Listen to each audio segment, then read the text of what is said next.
effective sectors. It is precisely because of the scale of the problems that I chose you from among the many qualified people to serve as ministers in this government.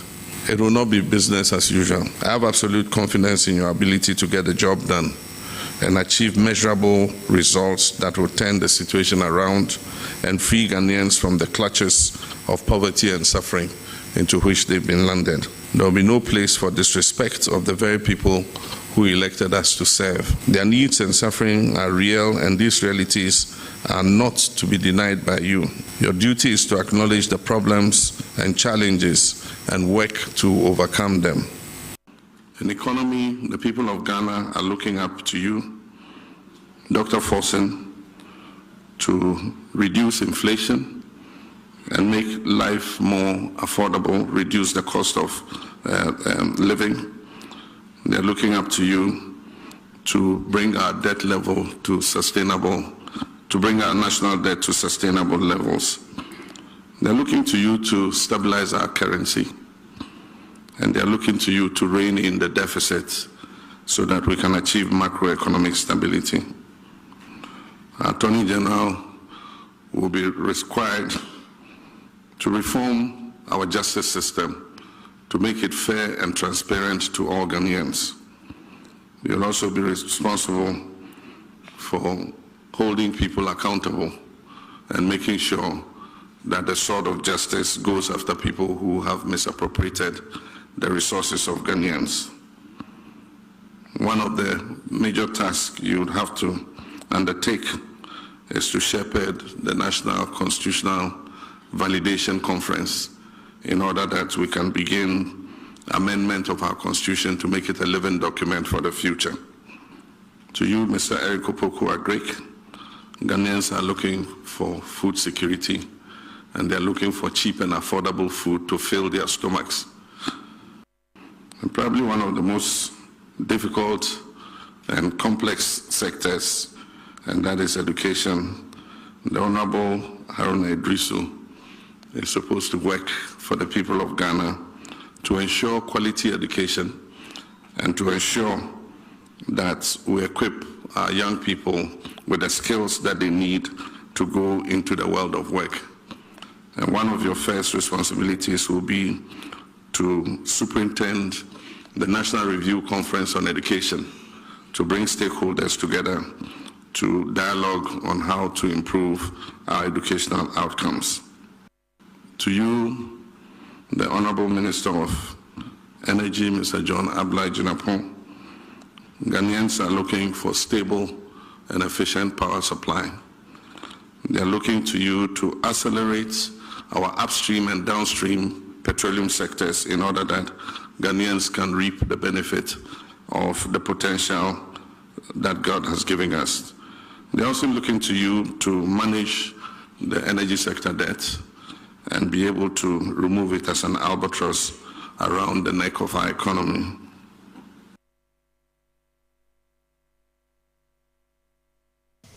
The question is, all those in favor that motion listed 10 in today's order paper,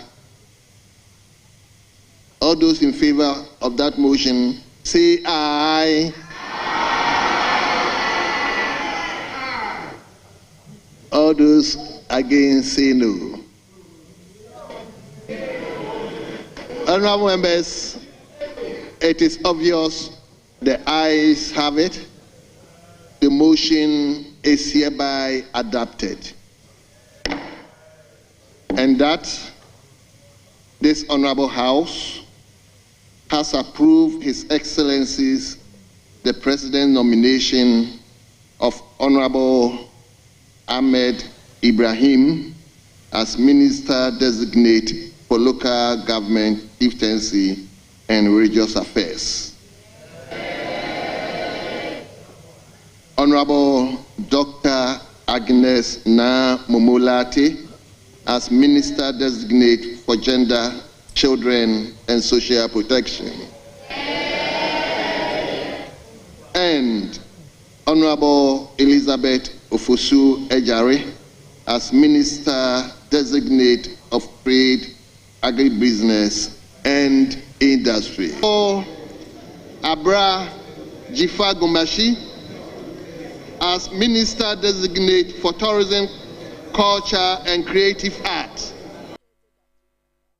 So far, 11 of President John Dramani Mahama's ministers have been sworn in to begin work. Yesterday, we saw a number of them as well being sworn in by the president. But then again, he gives them a charge, expectations that the Ghanaian people have of them. Now, this morning, the president is committing to that 60 ministers. It's indicated that some ministries would not have deputies. Also, he has indicated that he is going to have the leanest and most efficient government as we have had it in this country. Well, there are those who are pointing to the public service and its entire structure and what has to be done as well alongside this particular efficiency that the president wants to achieve.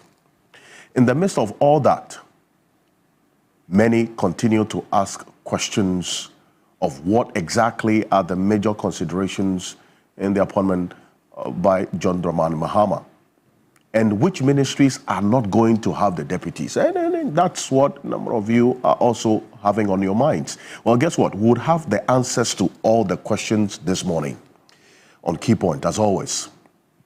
The key issues that are of concern to you, the Ghanaian people, is what we will talk about here on Key Point. My guest later on the show is the spokesperson to President John Dramani Mahama. He is a Minister of State designate. He's a Member of Parliament for the Abrasebo Kwamankese constituency.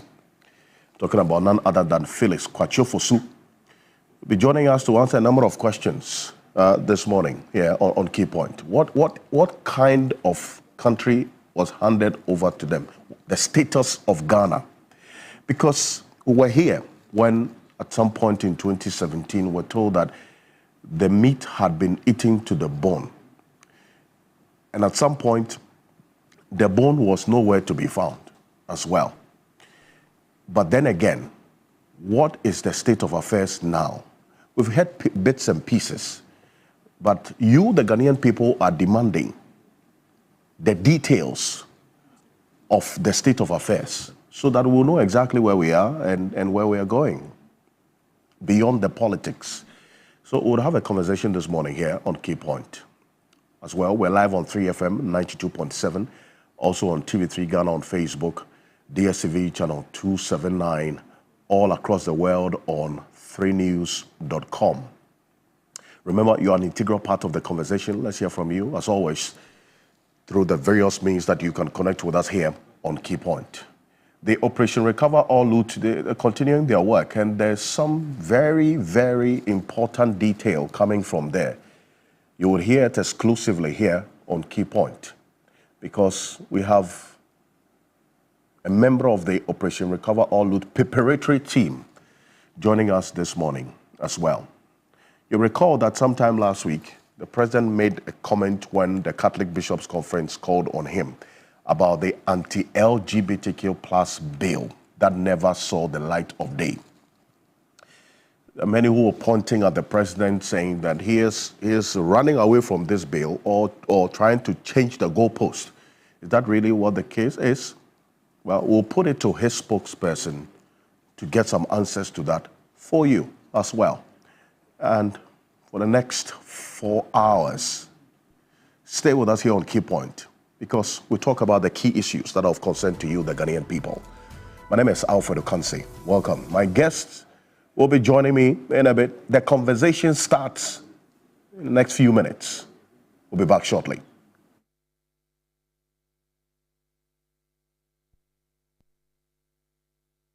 And Crown Paints. excellent paint that is resistant to peeling, mold, algae, and fungus. It comes in a wide range of colors with high opacity, high spread rate, and dries fast with no afterpaint stench. Santex and Crown Paints are distributed by Bamson Company Limited. Locate us at Sickens House, Old Fatima Road, South Industrial Area, Accra, or any of our branches in Atabraka, East Legon, Tema, and Adum in Kumasi. Call or WhatsApp us on 0573839640. Santex and Crown Paint. It's not just paint, it's personal.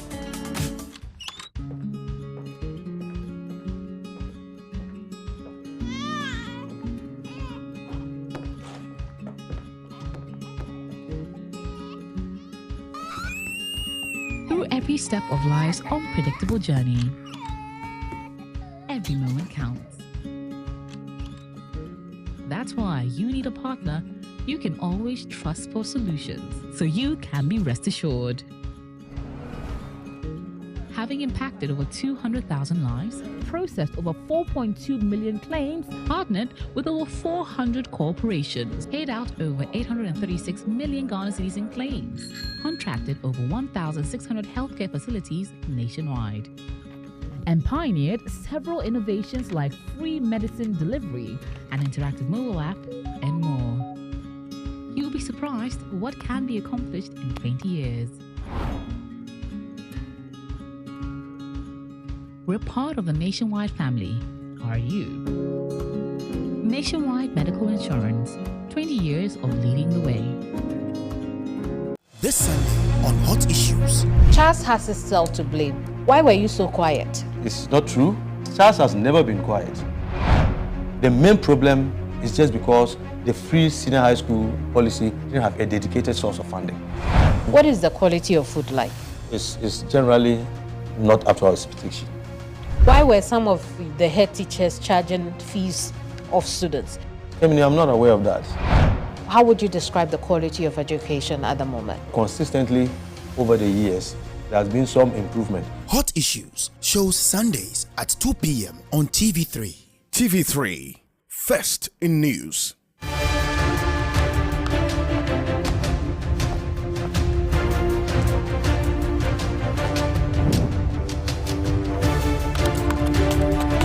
This is the show that brings finality to all the critical issues. It is the stage where all the facts are checked, issues thoroughly interrogated, opinions shaped, and debates settled. But over here, we do more than just talk.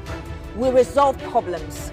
We hold those in power accountable. We address all the key happenings in society, from politics to health to education to everything you deem important. And we will center the voice of the ordinary Ghanaian. This is the show that sets the agenda. Agenda now shows on Tuesdays at 9 p.m. on TV3. TV3, first in news. This is where conversations ignite and stories inspire. What mental state do you think a woman needs to be to get to the point of saying, I'm just gonna hit and run? The educational system, it wasn't rich enough to support that dream. We bring together incredible women from all walks of life who are making waves and lifting each other up. The professional lives are even now affecting things like, marriages, relationships. It takes women some maybe 140 years to attain the same leadership as men. It's real talk, real fun, and a whole lot of love. The Ladies Circle shows Saturdays at 6 p.m. on TV3. Brought to you by Yaz Sanitary Pad, Cowbell Coffee, Betway, Cousins Baby. Hello, Ghana 4. McBrown's Kitchen new season. And I'm a Debrewi. Season way. And you are near yen time you will fear no. Aha, you best see I. When's the last time I called kitchen? When there? No, kitchen. When it comes to the banku and tilapia and paposto, we wear this our home. I also in the crebe yamia juma. That be retained. This year has been good or bad? This year in general, be fair. This has been great. Wow. Coco. Coco got tilapia on there. I don't know. McBrown's Kitchen shows this and every Saturday at 5 p.m. on TV3. Brought to you by Hisense, Enapa Foods, Wemplex 400, Kivo 100% natural hot pepper, My Life Insurance. Hi, my name is Mutalai Akubu, the host of the GPO Express here on TV3. And this weekend, we have some interesting content for you. We actually paid a visit to one of the surprise packages in the Ghana Premier League, that is Heart of Lions. And we spoke extensively with them to find out what is behind their incredible form. From relegation haunted team to the top four, I think it's okay. We are not sticking our neck out that we are taking the lead, but we are winning our matches. GPL Express shows Saturdays at 2 p.m. only on TV3.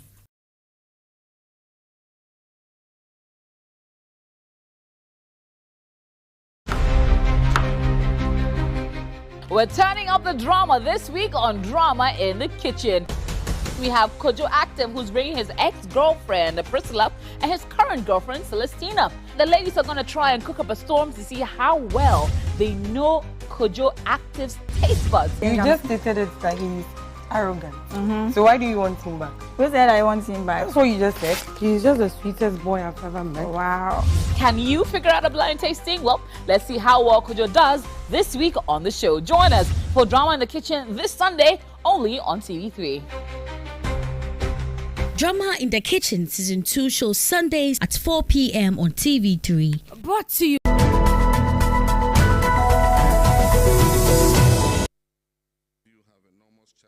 To surmount in your respective sectors. It is precisely because of the scale of the problems that I chose you from among the many qualified people to serve as ministers in this government.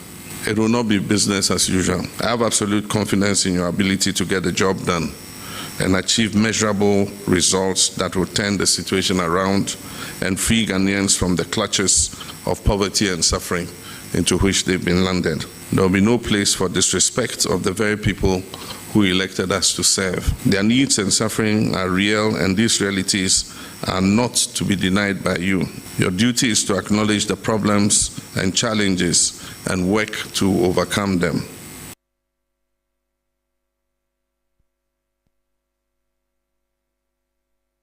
All of you have enormous challenges to surmount in your respective sectors. It is precisely because of the scale of the problems that I chose you from among the many qualified people to serve as ministers in this government. It will not be business as usual. I have absolute confidence in your ability to get the job done and achieve measurable results that will turn the situation around and free Ghanaians from the clutches of poverty and suffering into which they've been landed. There will be no place for disrespect of the very people who elected us to serve. Their needs and suffering are real, and these realities are not to be denied by you. Your duty is to acknowledge the problems and challenges and work to overcome them. Oh, that's President John Dramani Mahama. And the number of appointments that were announced this week, plus the full complement of the regional ministers as we have it now. What we're seeing and suspecting is that a number of the ministries may not have deputies. And it's quite clear that the regional ministers as well will not have deputies. But the president gave a charge to the first 6 ministers that he swore in, and the first being the finance minister. And it's for good reason, because it's really all about the economy, is it not? Everything evolves around the economy, and Dr. Cassil Atuforsin has his work cut out for him. But then again, if you look at the current state of affairs when it comes to the ministers that presidents over the period have had in their first term, the emphasis is in their first term, it is indeed the case that under the Fourth Republic, John Dramani Mahama, with the 60 ministers, would effectively have the leanest size of government. But then again, it's not just about that, but the efficiency as well has been a conversation that has dominated a number of issues that have come up when it comes to the 60 ministers. And in fact, you had a minority leader, that's Alexander Apanyomaking, indicate that if the president cannot stick to the 60 ministers, he should come out and apologize to Ghanaians. Well, President John Mahama reiterated his commitment to this 60 ministers that he talks about. Quite beyond that, we're also seeing what has become, especially of this particular conversation of what next beyond the size. And we're going to put that on the screen right now. What next beyond the size of government and what has happened going forward.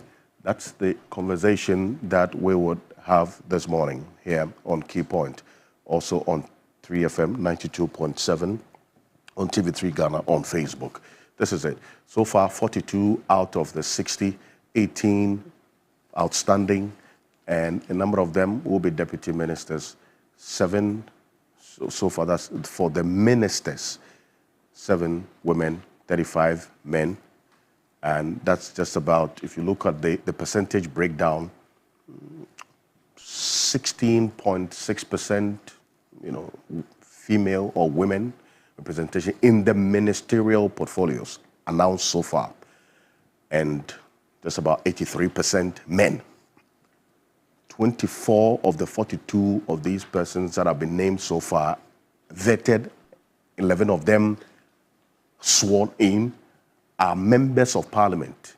And you must understand that because the president is bound to appoint majority of these 60 ministers from parliament. Until that particular provision is amended, this is still in force. All 16 regional ministers have been named. A number of the appointees have been assigned to the specific ministries, 23 of them expected. And there are 3 ministers of state designate. One of them is going to be joining us this morning. I'm talking about Felix Kwachofosu, Dabra Sebu Kwamankese, member of parliament, also spokesperson to President John Dramani Mahama. But what this effectively means is that there's going to be some 5 ministries as well that would not have deputies. And I'll tell you why. Because if you add, for instance, this 23, if you're going to have at least 1 deputy for each, that would then translate to 23 times 2 will be 46. So 46 plus this 16 regional ministers already gone beyond the 60 mark. That's 62 plus this 3, that's 65. So to achieve this 60 ministers promise, certainly there are some ministries here, apart from the regional ministers that will not have deputies, there are some ministries here that will not have deputies as well. And the president gave that indication within the week. So this is what we have outstanding right now. And as we speak, the conversation is, which ministries will those be? We'll see how the coming days will look like on this. But this is the charge to the finance minister. And that's where we start the conversation this morning. We could put that on the screen right now here on Key Point. Reduce inflation, stabilize the currency, and reduce public debt. That is the charge to Dr. Castle Atufosin this morning. Now, joining me in the studio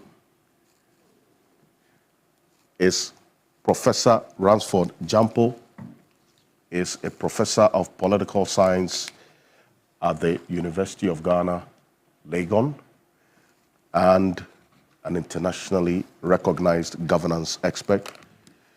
Professor Ransford Jampo, good morning. Welcome. Good morning, and thanks for having me here. Good morning to Ghanaians and all our fans and well-wishers. And I keep saying those who meet us everywhere and they have some positive reviews about the kinds of things we do for Mother Ghana, and they have some positive reviews about this whole program. Yes. And your network. I think it's important we greet them and then let them feel that we feel appreciated about what they do and how they urge us on to keep soldiering on for Mother Ghana and, for the country as a whole. By way of preliminary comments, I want to greet my UTAG members across Ghana, just to let them know that over the week, the leadership of UTAG, and I'm talking about the presidents of UTAG across the public universities, met with the presidency to discuss issues that affect the interest of UTAG members. I see. And then also to remind the presidency about the pact we signed with him in fight against galamsey. You recall that we, after disorganized labor had betrayed all of us in the fight against galamsey, we UTAG broke ranks to go on industrial action, just to push pressure on government to act more in fighting galamsey. But in the course of that industrial action, some of us realized that at one point in time, we're merely romancing a stone because the government then had checked out. The ministers and all of them were in the hinterlands campaigning, and sometimes they told you in the face that, look, we will not even do anything about what you are asking for because we feel that if we do, we will lose election. And so some of us tabled the proposal that let us suspend that strike and rather sign a pact with all the then presidential aspirants so that whoever emerged victorious would fight galamsey. Right. So we signed it with virtually all of them, including President Mahama. So when we met with the presidency over the week to discuss so many things that affect the interest of the university teacher, we also took the opportunity to forcefully remind them about the pact they signed with us, that I think within 120 days or 3 months into the administration, they must take concrete and proactive steps to fight galamsey. And this one, because the president himself signed it, we want to hope and believe that he will not disappoint. Right. Let me also greet my own Eugene UTAG members and then our executive committee. As you guys know, we would have to go on a retreat to go brainstorm and discuss how we would provide effective leadership to our members, how we would serve them and serve them well. So my executive committee members, I'm greeting all of you, especially my able Secretary J.G. Harrison, my able Treasurer Professor Vera Fiado, and then my Vice President and Women's Executive Officer. I greet all of you. And then the others, Amando and co. Now, I want to, by way of also preliminary comments, make the point that, you see, the election of a president in the persona of John Dramani Mahama has brought a certain feeling of peace, a certain feeling of calmness and freedom among many Ghanaians. Now, a talk with politically switched on, discerning, non-rabble-rousing and non-riffraffs reveal that their political spirits are no longer agitated. Now, this is the kind of atmosphere, in my view, that would boost investor confidence. This is the kind of atmosphere that head teachers and headmasters who were previously scared to talk need to go about producing the nation builders. This is the kind of atmosphere and environment that chiefs need to restore their lost glory back to them, the glory that they had, which that vanished in the era of the previous government. They need this kind of environment to restore their lost glory back to them. And there's the kind of environment that our forebearers fought for at independence.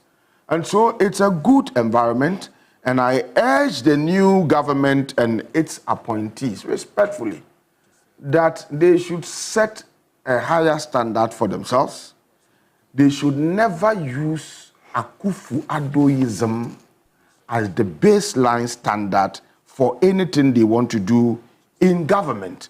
Else, there will be mediocrity in performance and achievement in a manner that will not commensurate the huge mandate and goodwill the people have reposed in the president and in his government. There is an adage that if you want to grow tall, you do not compare yourself to a dwarf. If you do, you become Lilliputian. And so I call on the appointees to be visionary in all that they do. I call on the appointees not to repeat the practice of recruiting unemployed, disgruntled party soldiers, parading them on social media, and tasking them to be churning out unintelligent propaganda. You see, Plato said that if it becomes necessary for the philosopher king to even tell lies, he should be able to tell intelligent medicinal lies that suits. Intelligent medicinal lies. Intelligent medicinal lies. That's what Plato says. But in the previous government, I think that some people were recruited on social media and paid tokens, 300 cedis a month. You know that. I know that, 300 cedis a month, and their job is to churn out unintelligent, propaganda and unintelligent lies. There are some lies you tell, and then people know that you are unintelligent. Don't recruit such people. And I also urge them, like I said, they should be visionary in everything that they do.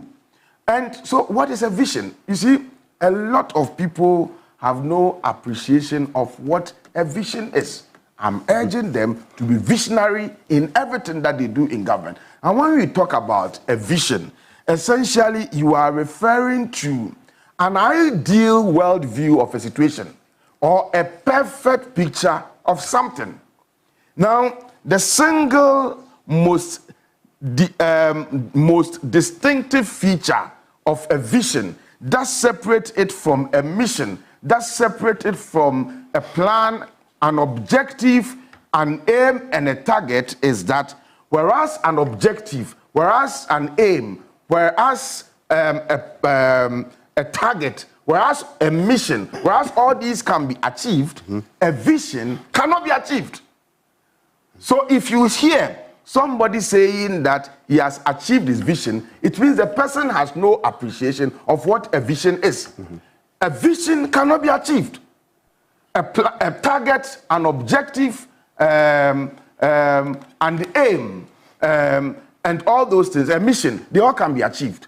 But a vision cannot be achieved. Then people would ask that if a vision cannot be achieved, see, vision is about an ideal. And when we talk about ideal, an ideal is something that is unrealistic. An ideal is a utopia. And then when you talk about a perfect picture of something, there's no perfection under the sun. Okay? So people would say that, but if a vision cannot be achieved, why should it be there? It must always be there to guide performance and achievement beyond mediocrity. Okay, you cannot achieve it, but it must always be there to guide your performance and achievement beyond mediocrity. That is why somebody will say, the sky is my limit. Have you heard of that before? Yes. Somebody saying, the sky is my limit. The moment somebody says, the sky is my limit, the person is being visionary because nobody touches the sky. If the person says, the sky is my limit, the person wants to go high, high, high, high, high, high, high, high. He will not touch the sky, but he will go high. Yeah. And that is why a charity organization that I worked with, I interned, when I was schooling in the U.S., had it as its vision statement to see a world without poverty. To see a world without poverty. What it used to do was to be given, its mission was to be giving some stipends to people who were poor and homeless, periodically. But its vision was to see a world without poverty.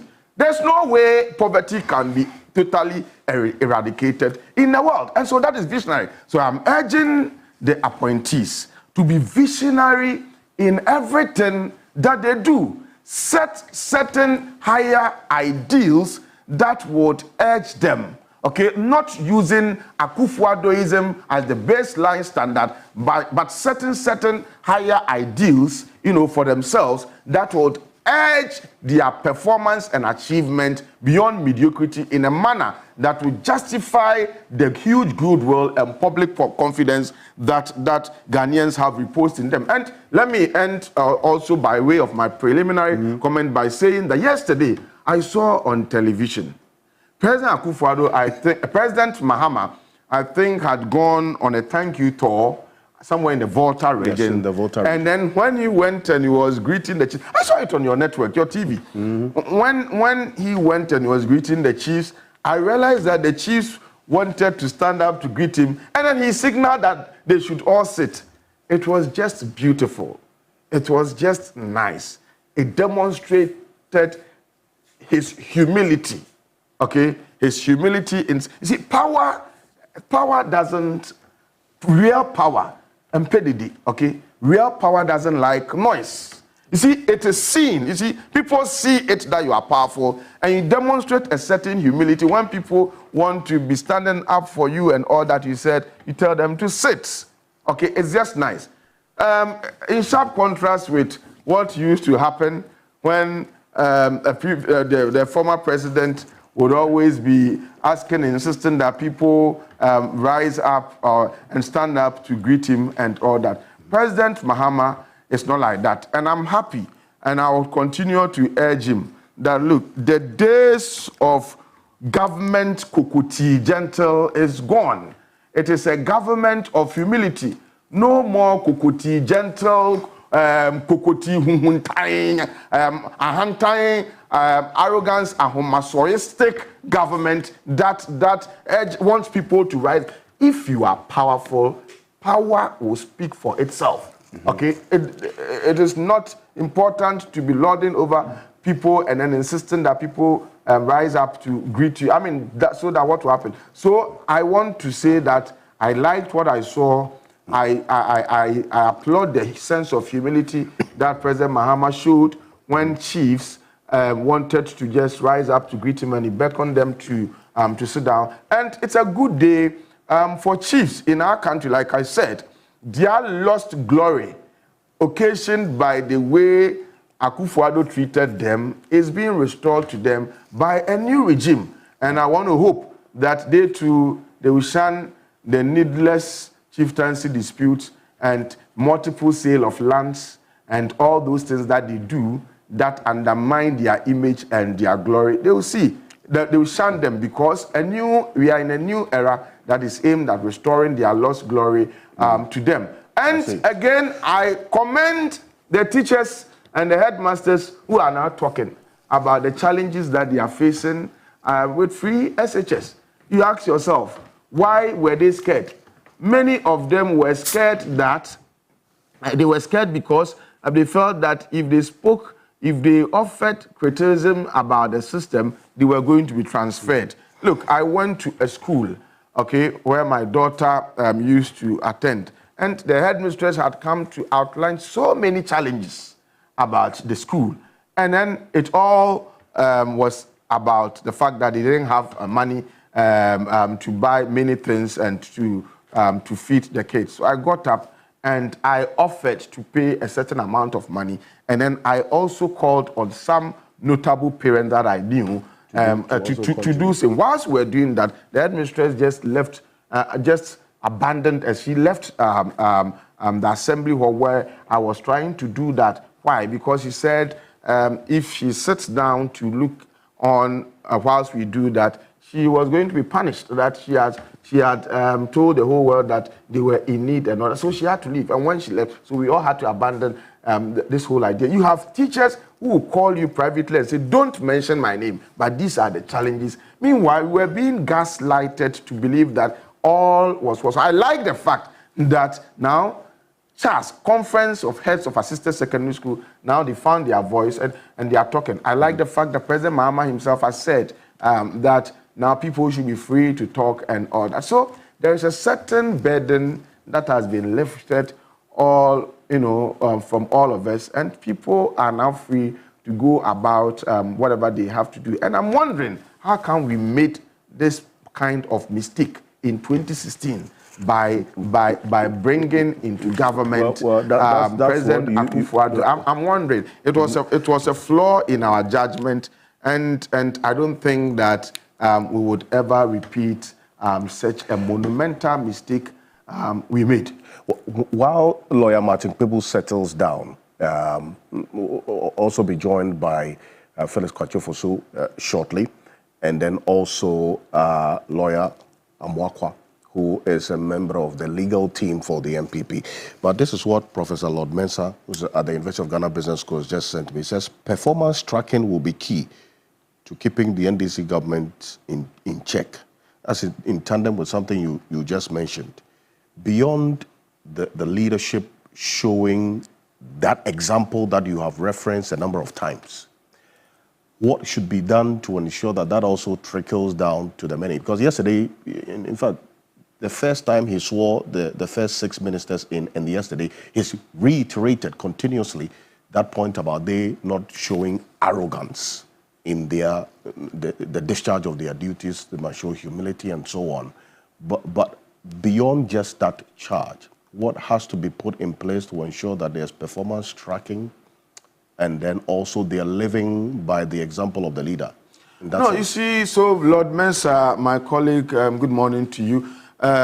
It's important for them to tell the whole people of Ghana what they went to find and what the state of affairs is, so that we can use that as a baseline to judge what they will be doing. As you tell us what you found, periodically you should also be telling us what you have done, okay? And then comparing, so that we'll be able to compare what you found vis-a-vis what you have done.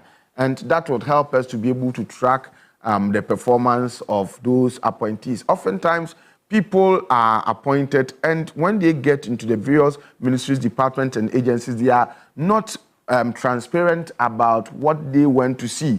So appointees, when you get there and it is all good, let us know. When you get there and it is not all good, let us know, so that we'll be able periodically, as you also go and perform, we'll be able to measure what you have done vis-a-vis what you went to find. So everybody should take a tour of the various ministries, departments, and agencies that they've been appointed to interact and to see what is happening, to open their books and get to know what really is happening there, and make those findings public, and let us be able to fully appreciate the real state of affairs at the various places that people may have been appointed. And I like the fact that President Mahama has made the point, because one of the factors that led to the monumental electoral defeat of the MPP was the fact that they displayed arrogance, from the president himself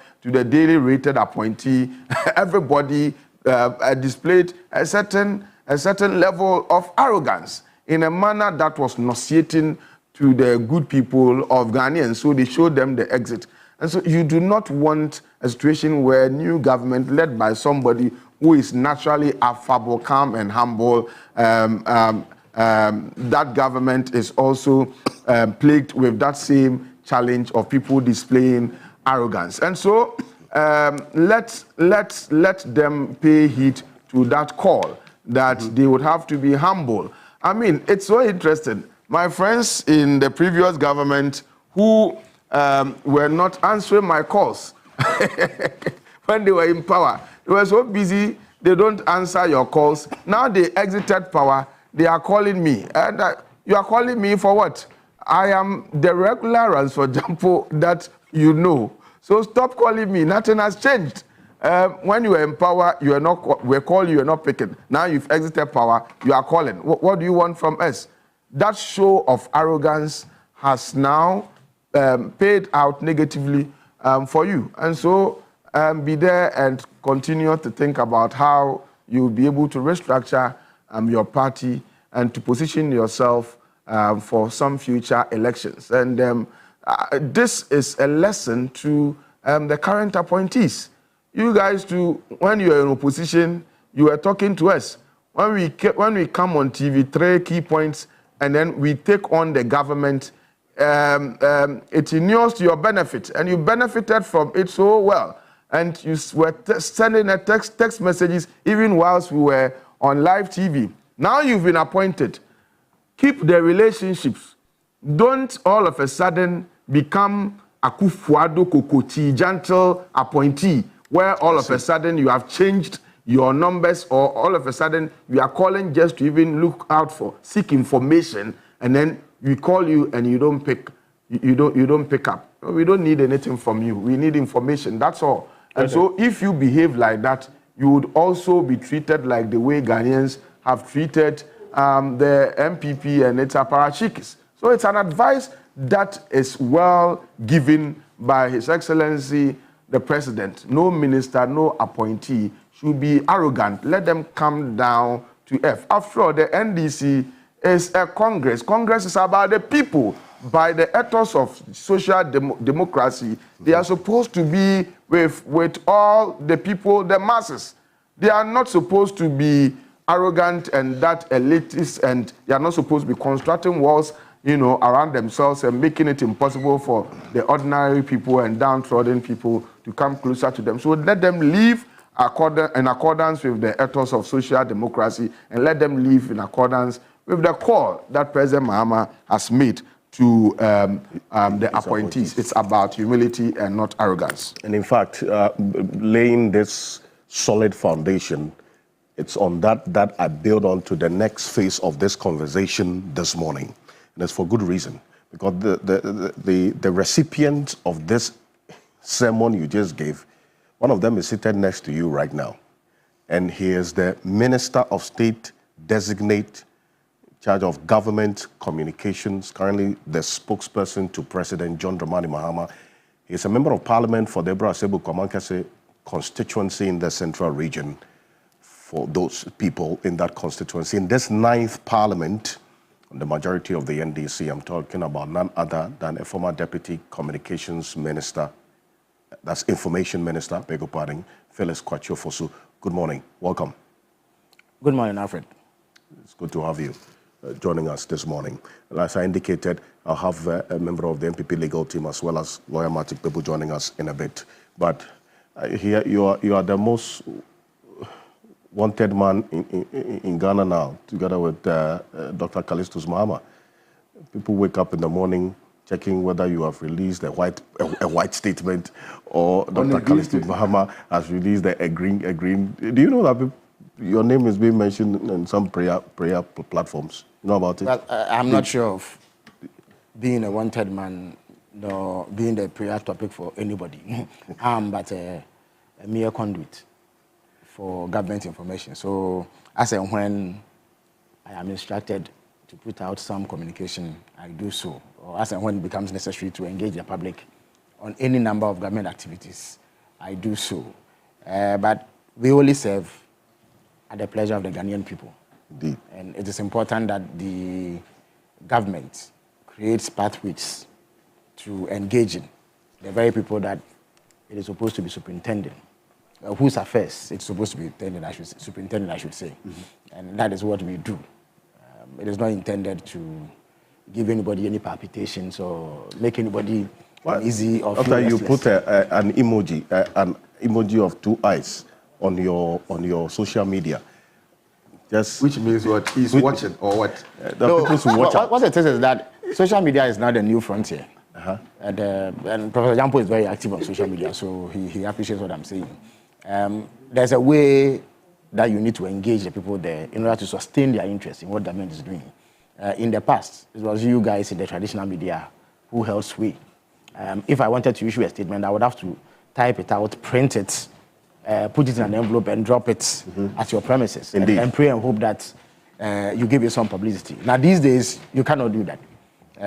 There are many who do not tune into traditional media. They are on social media. And for that reason, you need to find ways that enable you to communicate to them. So it is that innovation that we are tapping into.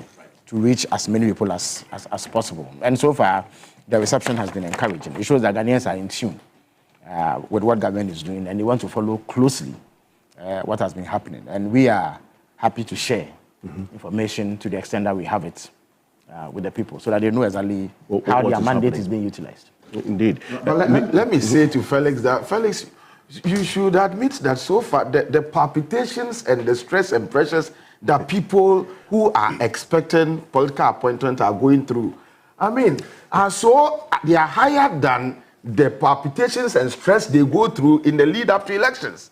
People are, so even those of us who are sitting at somewhere, people call you, please, can you talk to somebody for me for MMDC? I said, but who am I? Why are you calling? People are so, people are not sleeping. It is sleepless nights. It is human nature. There are many, as President Mahama noted yesterday in his address, in his remarks at the swearing-in ceremony of the ministers. People are eager to serve. Many people are highly qualified, highly skilled. They have the enthusiasm, the passion. They have ideas that they want to put at the disposal of their country. But it has become necessary to prune down the size of government, because President Mahama emphasizes efficiency over numbers. And in fact, it is a demand of the Ghanaian people. We had the bizarre situation where, under the previous administration, President Akufo-Addo decided that we needed 125 ministers to run this country. When questions were raised, he said that the job at hand was so huge that he needed a legion of ministers to carry it out. And yet, the outcomes showed... Even though the battle is the Lord's. Well, so they said. But at the end of the day, when the reckoning was done, we found out that they had delivered the poorest form of governance this country has ever seen. So it is clear right there and then that what you do in government has no correlation with the numbers that you use to do it. President Mahama explained that there are two strands to this. The first one is that tangible savings can be made. If you had 125 ministers and now you're going to get 60, it means that you've chalked off 65. And the money that would have gone into sustaining these ministers and facilitating their work and ensuring that they have the conditions to work with will be saved. And it can be channeled into other more pressing expenditure. Of course, I'm not one of those who will sit on TV and claim that it is so significant as to change our fortunes overnight. But President Mahama explained that it also has symbolic value. It tells the people that you are going to be judicious with their resources and that governance is not about you, it is about them. And that you are not there just to feed fat. You are not there to treat the public purse as a family heirloom or the spoils of war, so that if everybody has contributed towards winning, then everybody must share in the national kitty. That is not what President Mahama believes should be done. And so when you do that, you send a signal. So that if tomorrow, for any reason, you have to call on Professor Jampo or my friend Martin to tighten their belt a bit to help the country, they know that their resources will be used judiciously and that it will not be used to take care of the creature comforts of those who govern. So that symbolism is extremely important, and that is why, by and large, Ghanaians have been receptive to the idea that we will have the smallest, the leanest, and most efficient government in the history of Ghana. I see. But you see, over time, and it's good that you talk about the matter of efficiency as well, because beyond the numbers, there's that question about efficiency, ensuring that you are not just reducing the numbers from 30 to 23 ministries and effectively 60 ministers, as the president reiterated that he's committed to, no matter what. What measures have been put in place to ensure that there is efficiency, especially in reduction of expenditure? Because that's another aspect as well. You're not just reducing the numbers. There's government expenditure that was huge. That is true. Now, you have to define, Professor Jampo is an academic. You have to define efficiency. It's simply achieving maximum output from minimum input. If you put achieving more little. Exactly. So what happens is that you don't need a large government structure. Of course, it's a vexed question. There have been discussions for years about even the size of the public and civil service. There are some who argue that for a country our size, having close to 650 to 700,000 civil servants is huge. But of course, there are also other considerations That you simply cannot come into power and dismiss all of the people to go and sit at home, especially in these harsh economic times. So you have to find a way to ensure that you lessen the burden on the public purse. The easiest way to do that is to look at political appointees, because invariably, the circumstances of their employment and the kind of things they do and the resources they require are often bigger than what the average civil servant requires to do the job. Of course, you can also argue that it is because they take greater responsibility. Civil servants will remain. In many instances, whether progress is made or we experience retrogression, civil servants will remain. But the political appointees pay the price, as the NPP found out to their dismay in the just ended elections. And the way to do that is to carry out restructuring. Sometimes you chop and change. You change the way that things are done. And that's what President Mahama has been doing. Take the Information Ministry, for instance. He explained, this week he met officials from the Institute of Public Relations, and he explained what he wants to do with the Information Ministry. I see, because now that's one of the ministries that you scrapped. Yes, it's been scrapped. And there was it's been scrapped. So the Information Ministry has a number of agencies. I mean, two of the key ones are the Information Service Department, where the chunk of employees of that ministry work. And then there's a Ghana News Agency. There are other agencies like the Ghana Publishing Corporation and what have you. For budgetary purposes, Graphic Communications Group, the New Times Corporation and others, Ghana Broadcasting Corporation, all fall under. But that is only for budgetary purposes. Strictly speaking, they are under the National Media Commission. Right. Now, because of this agreement, there's a whole ministry dedicated to coordinating and disseminating government information. That's your now, as I indicated, in the past, you needed to do things a certain way because of where technology was. Right. Now, technology is so advanced that what 10 people could do can be done with the press of a button. Yeah. That then means that you have to do things that accommodate this emerging trend whilst ensuring that the deliverables, the outcomes, are even superior than before. So President Mahama has said that rather than have a ministry that has a whole office with chief directors and all manner of directors and staff, he is moving it under the presidency, under what he describes as the Minister of State's Government Communication, which is me, essentially. The plan is to restructure ISD into what we call a Government Communication Office, because essentially they are government employees. Their duty is to disseminate government information. In the past, they used to use cinema vans. When you go to a district, they have district information officers whose duty is to collect information, pass it on, ensure that the work of the assemblies reach the people and what have you. That has become obsolete with emerging and evolving technology. So we can have a more efficient system where ISD is branded into the Government Communication Office, where technology is deployed, which then means that you don't need that number of people. So at a point, you stop recruiting into ISD. Okay. And then you cut down the numbers to ensure that you have a functional team that is able to deliver the goods. The GNA, perhaps one of the most credible news outlets, they hardly get it wrong because they have highly skilled, highly trained professionals who emphasize quality, who are able to get you the news in ways that others are not able to do. How do you restructure such an agency to fit into modern times? But all of that can happen under the president. So all you need is just one office where I sit and coordinate all these activities. Then there are the agencies, departments, whose messaging and communications must align with government's policy and philosophy. So you need a system that runs this system, this arrangement, to ensure that whatever they put out there reflects the thinking, the policy propositions of government, without necessarily interfering in the day-to-day activities of the agencies themselves. Give them sufficient autonomy as to enable them do what is necessary at any particular point. If it's at the presidency, you don't need to incur the sort of expenditure that you would have to incur if there's a whole ministry dedicated to this. And so these are some of the ways in which the president believes we can make tangible savings, ensure efficiency, and get the job done with much fewer numbers. And I think that by and large, the people of Ghana appreciate this, because for a long time, it was a matter of concern. The former government turned a blind eye. Every and anybody who was in the NPP was given a position in government. Some of the agencies were packed. At the presidency alone, there were in excess of 330 political appointees. And you wonder what exactly they were doing there, because I now operate from the presidency. I go there, and there's even barely space for that number of people. So you wonder where those people were, at some point or whether they were actually doing the work. At some point, there was almost 1,000. No. There are civil servants. What happens is that the presidency, the presidency has some agencies under it. The presidency has some agency under it. So staff are drawn from existing state institutions. They are civil servants. They could be deployed elsewhere. So they are not political appointees. So the numbers that we left in 2016 were not significantly different from what the MPP used.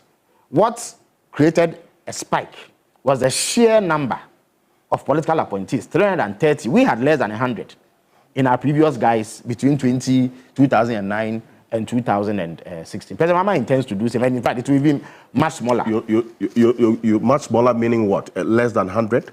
Well, I mean, from all indications, as I speak to you, the number of people working at the presidency now, in terms of political appointees, are less than 10.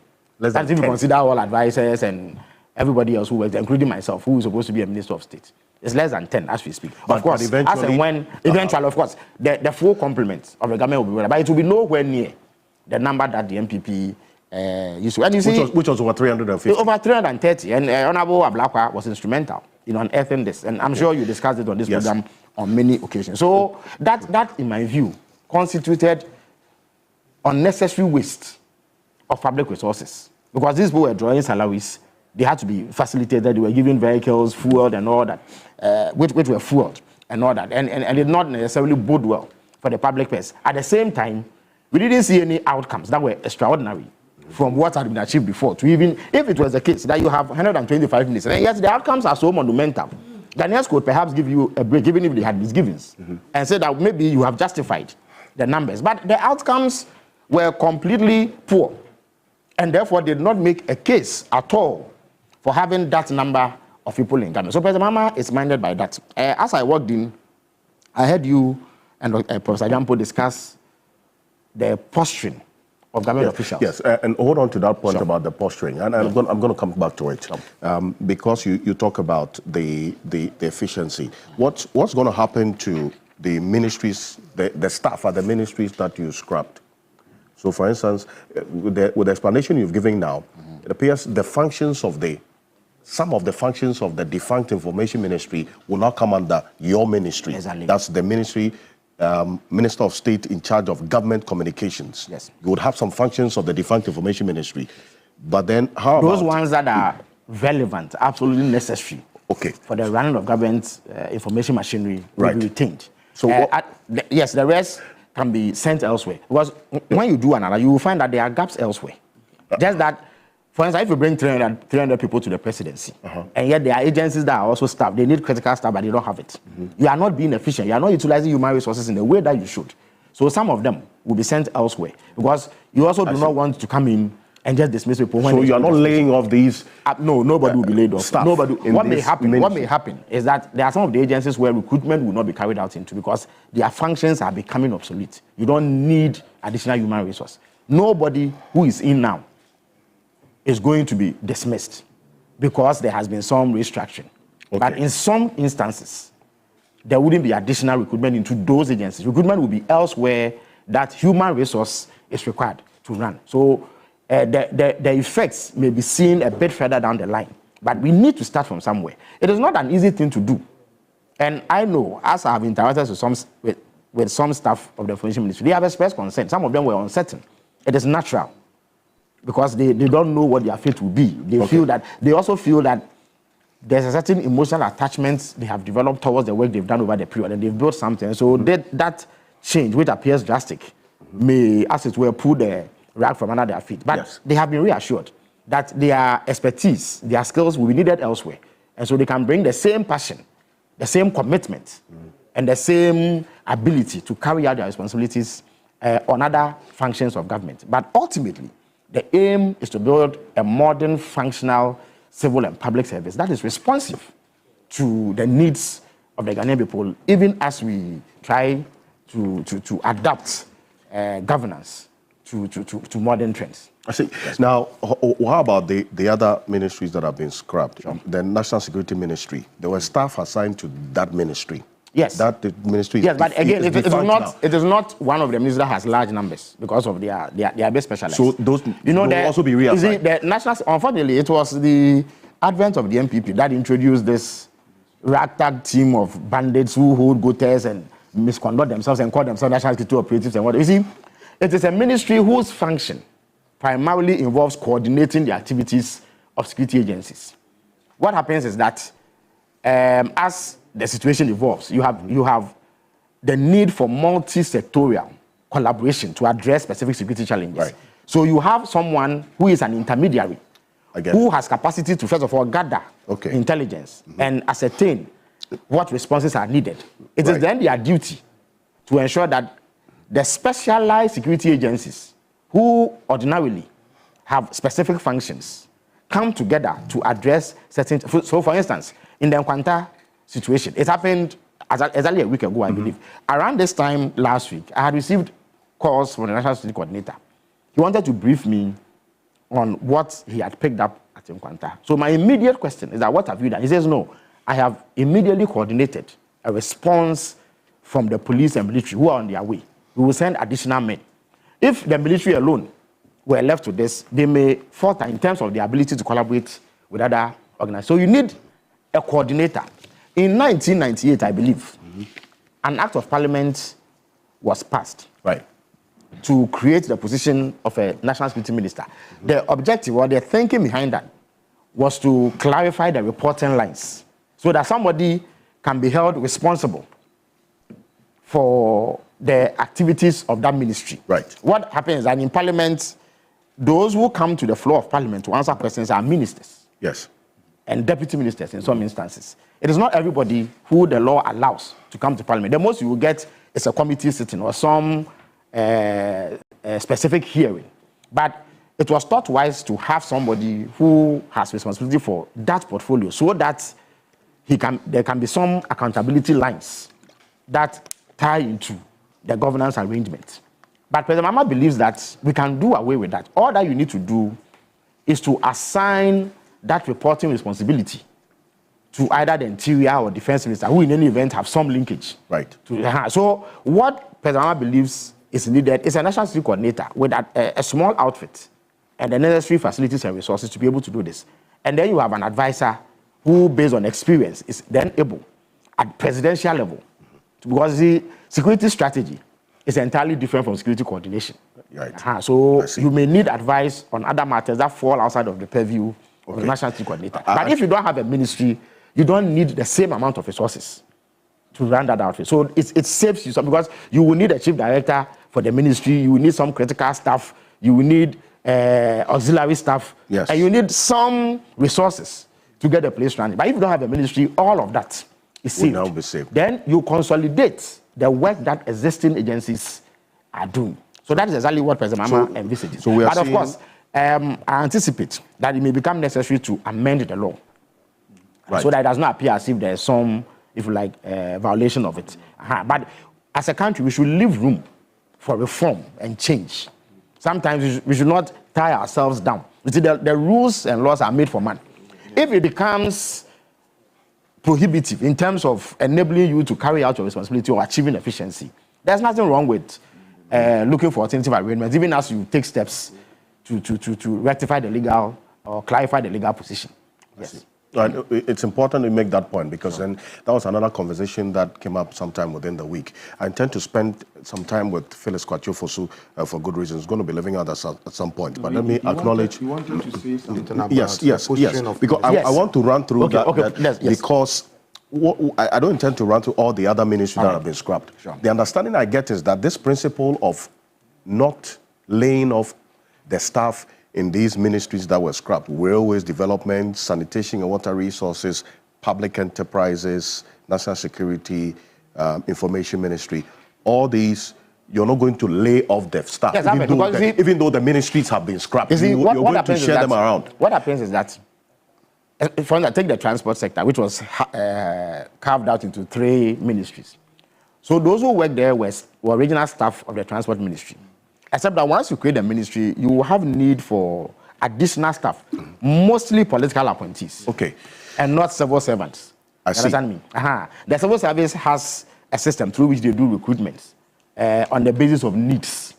But what compounds the problem is the top-heavy arrangement where political appointees are added onto the structure. So the moment you divide the ministry, you will need to fill these. Sometimes you require consultants, sometimes you require some expertise, because you have changed the scope of that ministry a bit. It does not necessarily yield additional improvements. For instance, in the S1 Mahama administration, it was Madame Jafar Ativo and Mrs. Dresba Mutari, who were minister and deputy respectively. But they achieved so much, I dare say far more than what the 3 separate ministries that President Akufo-Addo created achieved. President thinks that they should be put, the moment you put them together, you will not need certain stuff. Those ones can be dispensed of because they are not civil servants. They're political. They are political. Some of them are consultants, some of them are advisors. Their services may not immediately be necessary, because you will find that once you do the merger, you will discover that there is some in-house expertise that can do the same things that those that we've gone to hire to bring. Also, you cut down on the facilities that you need to give to the additional individuals that you've brought. The minister, the deputy, political appointees, and what have you, that function in these ministries. Again, I must stress that President Mahama is not taking the populist view about this. He's not saying that merely by doing this, you will save billions. That overnight transforms the village that Martin comes from. That's not what he's saying. Yes, there are tangibles, even if it is one minister. At the very least, you don't have to buy a 4-wheel drive, which these days costs anything between $80,000 to $120,000. You don't have to pay the minister a 4-year salary. That is assuming that he remains there for 4 years. You don't have to take care of the additional perks. He may have an assistant or 2. You don't have to pay them. You don't have to pay his driver. You do not have to pay other consultants and people that you bring in. In fact, you don't need to find them a building that you maintain. You don't have to pay for utilities and all of that. That may perhaps build 1 school or 2. But the message you send as a government is that you are not prepared to feed fat. On Professor Jampo's taxes or Martin's taxes. Right. So that tomorrow you say Professor Jampo should contribute a little more to the national kitty. He does not feel that the money is going down the drain. He will be far more motivated to do so, because he knows that the money will go into only those things that matter to him and his family and his household. I see. Yes. But you have some ministries that some have signaled that sends the duplicated roles, which really doesn't seem to bring some clarity. And that's why one of the reasons why I brought you here this morning. Why do you have a Minister of State for Climate Change and Sustainability? Yeah, I'm coming. Okay. And then you have a Minister for Environment, Science and Technology. Why separate climate change and sustainability from the Environment Ministry, which is really the broader ministry that will take care of all of these? Yeah, first of all, we need to situate that discussion within the context of the specific commitment President Mahama made about the size of government. He said he will run a government with 60 ministers. That's what he's going to do. As we speak, there are 18 slots to be filled. Yes. So he is permitted, within the context of the specific promise, to arrange government in a way that enables him achieve his objective as president and fulfill the promise that he made to the people of Ghana. So if, say, after he has put in place the full complement of his ministers, he exceeds the number, then you may want to point out these additional positions and point about duplications.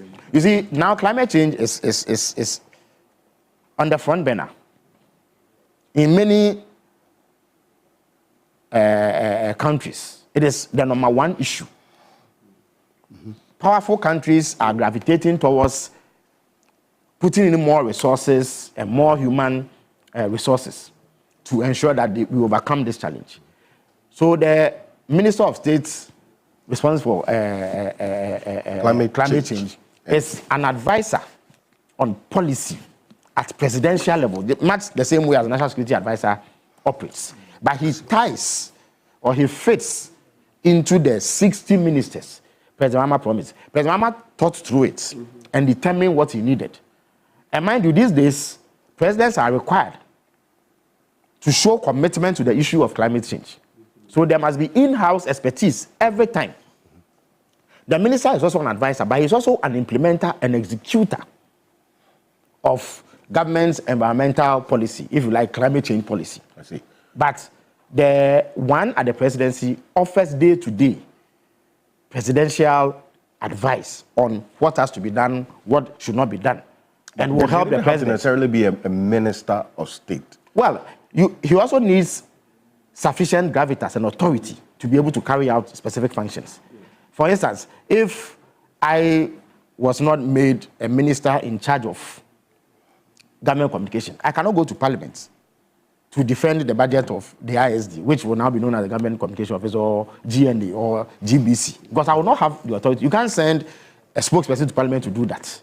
You will have to send another minister, but you will only be burdening the minister because all the sectors are troubled and you require specific focus.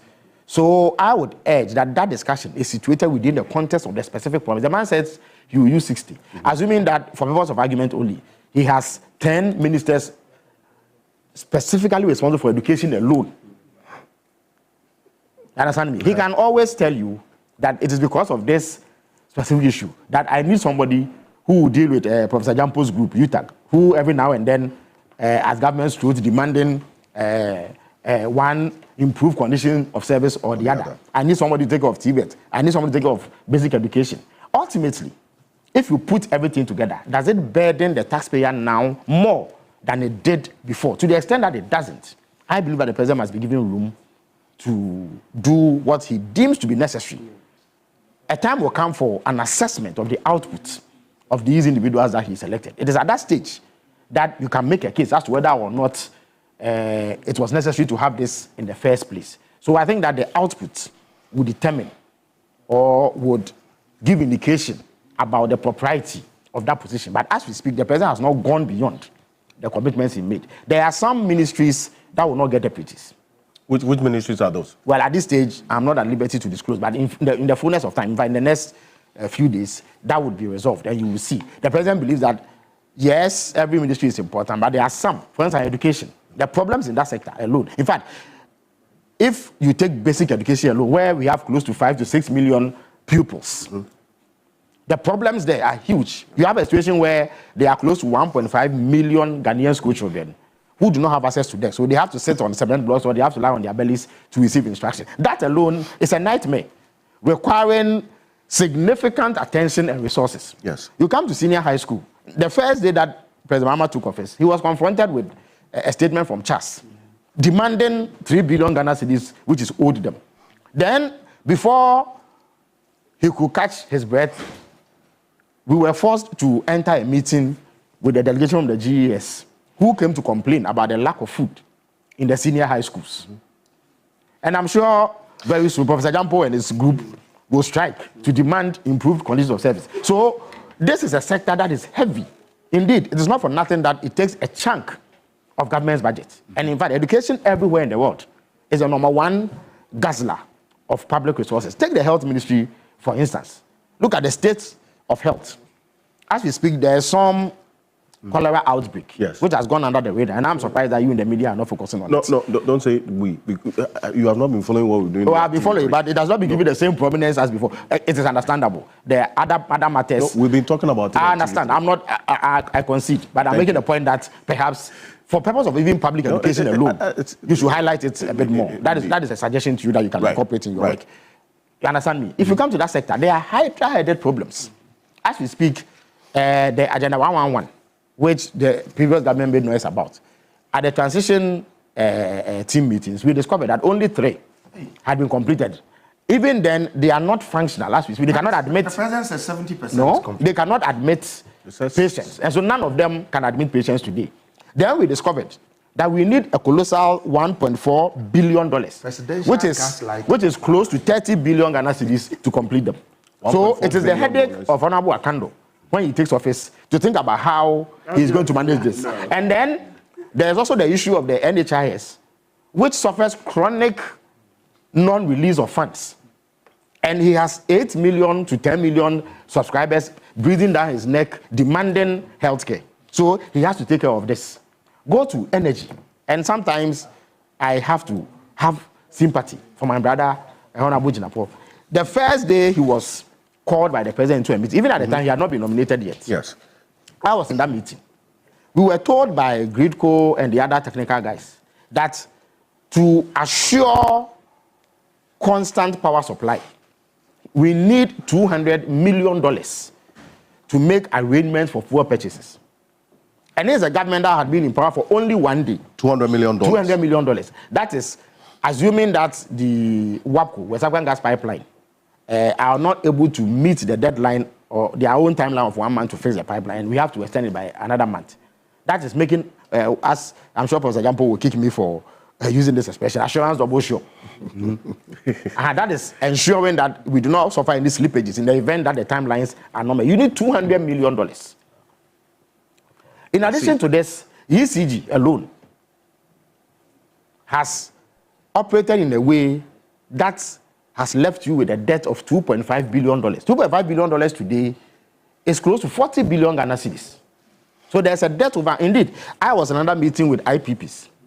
About 4 or 5 different IPPs showed up. When each of them got up to speak, they were owed hundreds of millions of dollars. They were indicating that their creditors even had to give them some breather. They said because of the election and transition, they were going to give them a few weeks respite.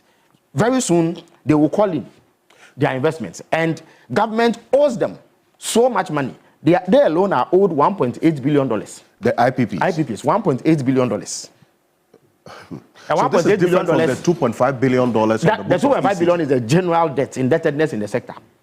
Okay, so this then there's the issue of the downstream sector, where you have to constantly keep tabs of, fuel supply. There's ECG, which is a governmental behemoth that lost 23 billion Ghana cedis in the previous year.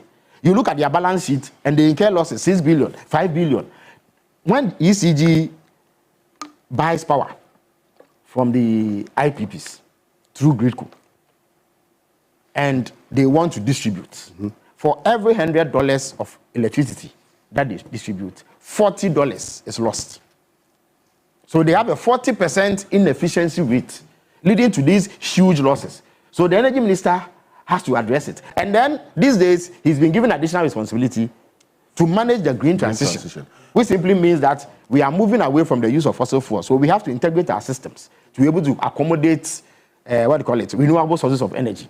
So it is a new frontier that we have to broach. And yet, even in the old system, there are massive problems that he needs to contend with. So that is a sector that should not surprise you if a deputy is assigned to. Look at agriculture. It is huge. About 2 million or so Ghanaians are involved in fishing alone. Another 3 to 5 are believed to be involved in agriculture. The MPP claims to have spent between 3 to 5 billion Ghana cedis on planting for food and jobs. In the end, there wasn't much food, or at least there wasn't much affordable food, and no jobs too were in sight. So government has to reconstruct this sector. Look at communications, for instance. It is also a huge sector involving regulation of high technology-based companies. These days, there's something called DTT, which has revolutionized the way that you do your broadcasting. Yes. Then there are the telecom companies. Digital terrestrial television. Every now and then, there are sparks between the companies and government. Yes. Because regulating them is not easy. These are huge, rich multinationals who can command significant resources, sometimes even over and above what government has. Yes. And dealing with them requires a certain level of capacity. Look at the, the tourism sector, which is one of the biggest sources of employment for our country. Look at water, for instance. These days, there's a galamsey, which is threatening the ability of the water companies to produce potable water for all of us. Even in the sporting arena, these days, there's little to be enthused about as a Ghanaian sports fan. And I'm the #1 supporter of the Black Stars. But we performed abysmally in the AFCON qualifier. In fact, we didn't even perform at all. It was not even abysmal. We didn't perform at all, actually, because we failed to qualify for the AFCON. Yes. And many Ghanaians have begun to lose interest in what the national teams do. These days, I used to claim to be a House of Oak supporter. I don't even know one player of Accra House of Oak. Neither do I know one player of Kotoko. Because sports is essentially dead in this country. So even rekindling public interest in sports to support our national teams is an arduous task. I see. And you know the bottlenecks that exist in that sector. It's a long-standing banana peel for many ministers. And therefore, it requires a certain level of skill. So it is not all the ministries, I see. in spite of the importance of each and every one of them, that at this moment, President Mahama deems necessary to get a deputy. But some, because of, first of all, their size and scope and the level of problems they face, will require some. So that will be done. And in due course, President Mahama will put out the names for parliamentary consideration, after which we will then finally have the full complement of the government or any other additional staff that the president wants to bring to the presidency to help the work. But he's still going to stick to the 60. That one is after that one, it is not negotiable. So because you mentioned a number of ministries, at least, that we know, based on what you have said, that they will definitely have deputies. I haven't said they will definitely. I said don't be surprised. I only explained the amount of work involved. That has to. I have not said all that. All things being equal. At all costs, each of them will have. I will not be surprised. You will not be surprised. We should not be surprised if they agree education. The determination will be made based on objective parameters. So because if you look at the maths itself, obviously it goes without saying that not all the ministries should have deputies. In fact, President Mahama has actually said it himself. Indeed, there are 16 regional ministers that have been filled already. The 23, even if you multiply that by 2, that's about 46. Plus the 16 is already 62. And you're adding the 3 ministers of state, including yourself, that's 65. So would we have, for instance, deputy regional ministers? I doubt that we would. Even President Akufo-Addo, with this behemoth of a government, did not have deputy regional ministers. I do not expect that we would. Okay. Yes. So that is at least... Unless there is some extraordinary case made for a particular region, depending on its size and the kind of work that needs to be done. Yes. You know, some regions do have real economic weight, like Greater Accra, Ashanti region, Western region, Eastern region, and the Northern region. They have real economic weight. And some of them deal with complex challenges in terms of sanitation and what have you. So it is entirely possible that if a consideration is made on the basis of needs, that a deputy is, and why not? But I don't foresee, based on the conversation that have gone on, that there will be deputy regional ministers, unless something dramatic happens. Yeah. You touched briefly on a number of the problems, the challenges that you inherited, because I see, for instance... And not to cut you, in fact, there's nowhere that there's more challenge than the finance ministry itself. The finance ministry? Already, the finance ministry is the nerve center of government. In fact, everything passes through there. And so, some governance experts believe that the finance minister is almost often the de facto prime minister of every government, because everything goes through him. So, even in normal times, you would require help for the minister. Sometimes there are 2, sometimes there are 3. There's somebody in charge of budget. That person is the one who has to contend with contractors, suppliers, everybody that government owes, because he sees to the implementation of the budget. Okay. But we are just in the throes of Ghana's worst economic meltdown in decades. As I speak to you, on 2nd January, we paid $364 million in debt servicing. At the end of February, we are required to pay 6.1 billion Ghana cedis in debt servicing. After next year, we have to pay 180 billion in debt servicing. And this is for a country whose budget is slightly above 200 billion. So what it means is that all the taxes you and I pay, and everything else that we do in this country, that goes into our budget, all of it will be used to pay debt servicing because of the debt default and the suspension period has ended. So you can imagine what the finance minister must feel when he stares down that dark barrel, where everything he mobilizes next year will be used to service debt. Because if we don't do it, we'll default again. If we default, it will be catastrophic. It will be the end of our economy as we know it. That's 180 billion. 180 billion for debt servicing alone. Because the previous government was too happy to borrow, but didn't have capacity to pay. Family made money. Absolutely. 150 million Ghana cedis. That is the estimated commission that Data Bank made from borrowing. Now, they were too happy to borrow, and yet did not make plans to repay. So a new government comes into power. In the very first 2 months, we have to pay close to 10 billion Ghana cedis. And then next year, everything that we collect, if we are not careful, will be used to service the 180 billion, or slightly above that, is what is needed to service debt alone. So in the next couple of months, you have to cover them 10 billion. In fact, on 2nd January, they paid $364 million. Even that was paid only because they had to borrow from the market. I see. Next month, at the end of next month, 28 February to be precise, we have to pay 6.1 billion Ghana cedis in debt servicing. And then let me reiterate, next year, 180 billion. So the challenge, cedis, yes.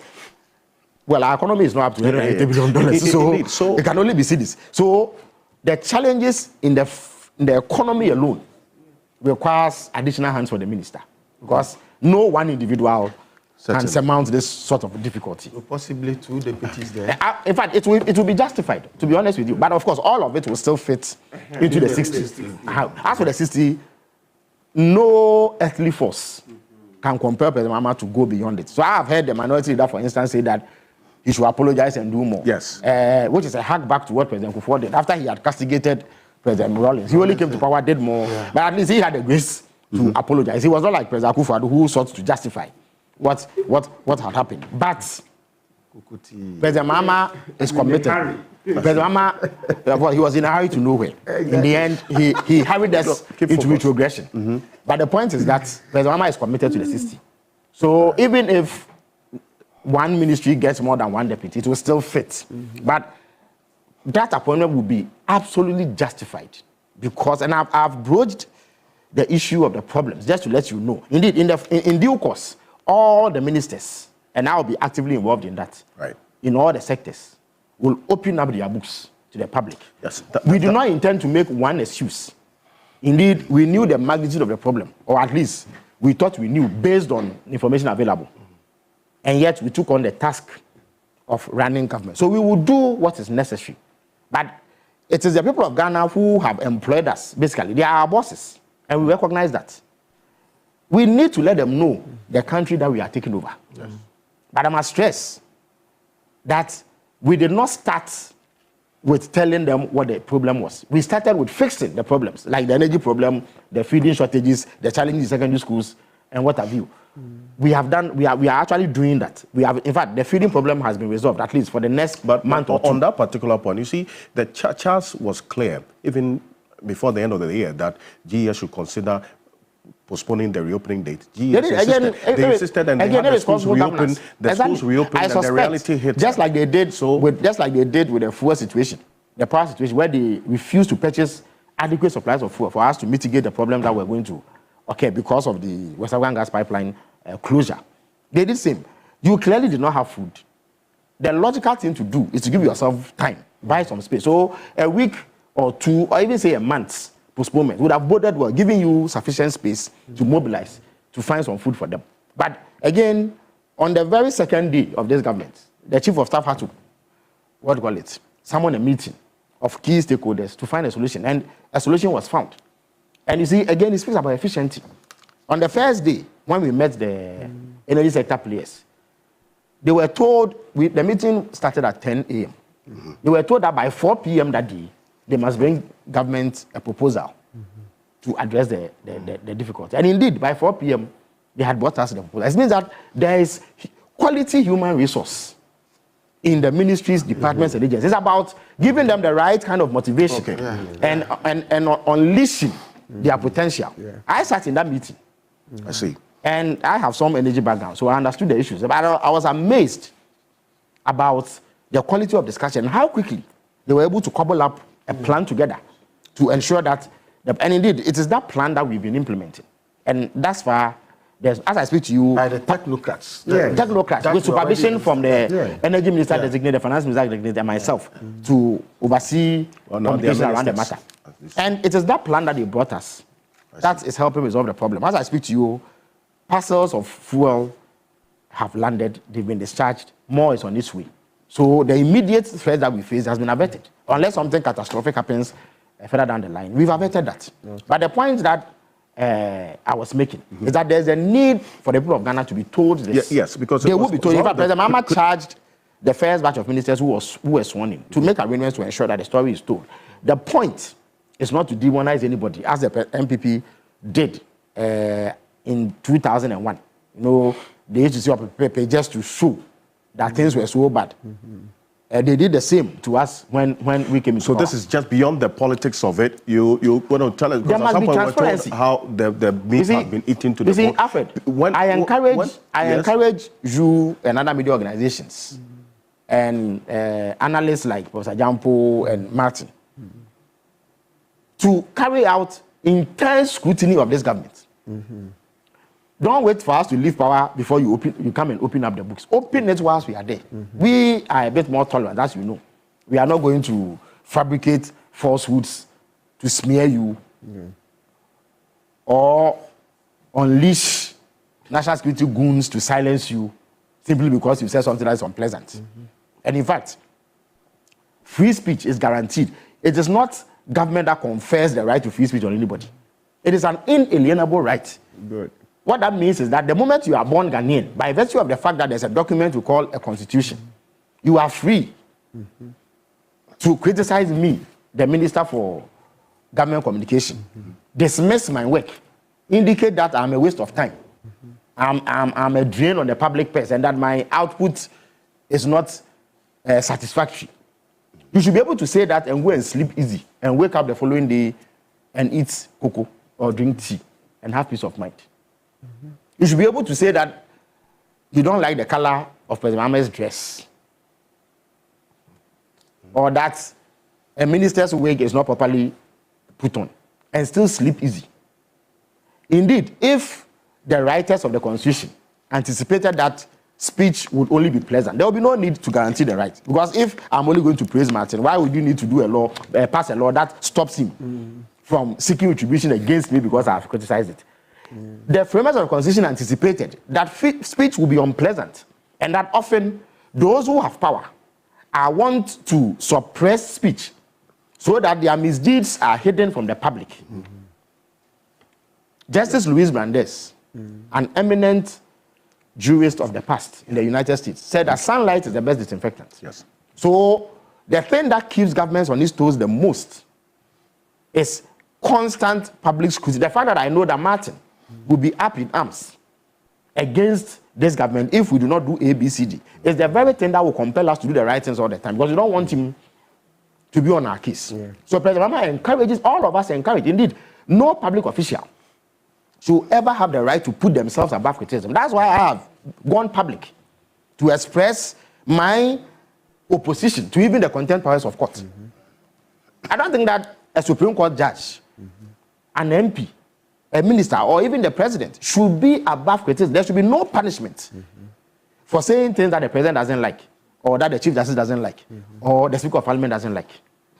We must give Ghanaians their due, and this is a government that will ensure that. Of course, we take on board commendation if and when we act in ways that please the public. They are free to praise us. But I don't think that we should thrive or live on praise. The people of Ghana did not vote for us only to come and have an exaggerated view of ourselves. We are ordinary citizens. I don't think that I'm more qualified than Professor Jampo to handle the portfolio I've been given. It is only that my views, outlook, and ideological inclination aligns with that of President Mahama. And I'm a member of the NDC, so the opportunity to serve fell on me. So I cannot come out and build airs around me and insist that nobody has a right to say what they want about me, that perhaps I look ugly, I shouldn't even be in any portfolio. It is their right to do so. As I said, Alfred, your boss has a right to yank you from this set to his office and give you a dressing down today. At the end of the day, it is the resources that he has put into this business that sustains you. Of course, the consideration you give in that regard is the output. True. He has a right to dress you down, to insist that your performance is not up to scratch. Yes. Same with the people who elected us. When I was campaigning in places like Abuenu, at Bosumayade, at Asumdre, at Abakrampa, at Mori, at Sebu, and I was telling them to repose confidence in me, I was literally pleading that they give me the right and authority to serve them. So I cannot immediately become the MP, become a minister, and determine that suddenly they stop being my bosses. So we bear, and that's why President Mahama has made the point twice in successive swearing ceremonies, that the ministers of state must bear in mind that we serve at the pleasure of Ghanaians. And my favorite proverb these days is the one that ABF Husseini rendered. He says that if you have found feathers to pluck on the back of a tortoise, what will you do to a fowl when you lay hands on it? In 2016, the people of Ghana gave a mandate to President Akufo-Addo. At the time, it was the biggest mandate in recent times. He got a vote difference of 1 million votes. Almost. We thought that... Almost. Okay, or let's sum it up to 1 million. We thought that, it was an aberration. It's most unlikely to happen again. Maybe something happened that day. Ghanaians were not in the best of, shapes that day. So it is an aberration, a one-off thing. In 2020, the same Ghanaians reduced the deficit to 500,000 and then gave us a hung parliament. You see, they were able to determine that some MPs were so bad that they cannot be tolerated, so they should go. But as for President Akufo-Addo, let's give him the benefit of the doubt. Perhaps he has done 3 SHS. Perhaps he has good intentions, but the time is too short. So let's give him another 4 years and see if something good may come out of it. After the 8 years, Ghanaians took the view that they have wasted their time. So they bided their time, kept quiet, went to the polls, and inflicted the biggest humiliation ever under the Fourth Republic on the MPP in terms of electoral outcomes. Who is to say that if we don't govern well and carry ourselves well, they will not humiliate us with a 3 million vote difference? So all of us, all of us in the NDC must appreciate what has happened. It is a humiliation of the MPP. But more importantly, the people of Ghana have put down a marker. What they have told us is that they no longer countenance poor government. Why? We are talking about the energy sector. You have a situation where a minister of energy at a public function is cornered by a journalist and asked a quick question about when a timetable for load shedding is coming. He tells him that the people who pay his salary, who gave him prominence, and whose money he uses to do everything he does in that ministry, should go and prepare their own timetable. A whole president receives a delegation from a Kunfi who laments, as everybody is doing, about the bad state of their roads and other critical needs that they have. You tell them that because you presented a candidate that they rejected, you also took the decision that you were not going to develop their country. You go to your stronghold, Ashanti region, Kwabia East, which is the place in the Ashanti region where they get the biggest votes. The youth there protest about poor roads. And you tell them that if they like, they should try the NDC. Now, when they try the NDC, can you complain? No. As they did in 2024. No. So we must see this. Exactly. They don't vote for him. They don't vote for him. So then he commands chiefs to get up from their seat. Look, if the national anthem is being played and the chief is seated, it is entirely possible that he has lost track of time. He just forgot, or it escaped him, or perhaps he doesn't even know that despite being a traditional leader, he still needs to recognize the national anthem. Okay. You can send an aide quietly to prod him. Oh, please, you need to stand as protocol demands. But you throw tantrums on the stage and humiliate a traditional ruler on whose land you are even holding the event. How do you expect the people of Ghana to treat you? You see, and yet, I am willing to overlook that. For me, we should not. It sounds a bit petty to say that. Forget it. But the way he treated that chief was disrespectful. Right. You see, you may be the most powerful person in the land, but you must accord everybody their due. Did you see how Muhammad treated chief? Absolutely, yes. I was with him in the water region. He said that it's not necessary. It is not necessary to get up for me. In fact, he is the guest. He is the one who customarily must go around to greet you. In any event, you've kept the chiefs there waiting for about an hour or two more than you scheduled to be there. So you should be apologizing. You should be groveling to seek their pardon for wasting their time, not go and command them around the place. So I've made this point to show. So you're turning into that without the arrogance. Yes. Yes. That President Mahama wants all appointees to have at the back of their minds, at the very outset, that there will be no tolerance for disrespect, for mistreatment of the Ghanaian people, simply because they gave us a mandate. Without this mandate, we are ordinary citizens. If today I get to a traffic light and a policeman will acknowledge me, it is only because I was given the opportunity and thrust into the limelight. That's all. That's the only difference between me and Professor Jampo. He can be minister any day, except that he chooses to remain in academia and contribute to the development of the next generation of professionals. That's all. His work is no less important than mine as a Minister of State. That is what the MPP lost sight of. That is what President Mahama does not want NDC appointees to lose sight of. That is why he has taken his time to tell them that he will not countenance it. People are suffering. Look, in July 2022, I used to do a transaction that requires me to pay the equivalent of $3,000 every month. In July 2022, this amount was, in cedi terms, 18,000 Ghana cedis. After, within 5 months, by November, that same payment had jumped to 54,000 cedis, which is an increase of 36,000 cedis. And yet, a whole vice president is able to stand on the platform and tell the businessmen who are suffering, hemorrhaging this way, that it is better to pay 17 cedis than to pay 6 cedis, and that they've managed the economy better. When you do that, you are in short. You see, it is bad enough that the economy is messed up and people are suffering.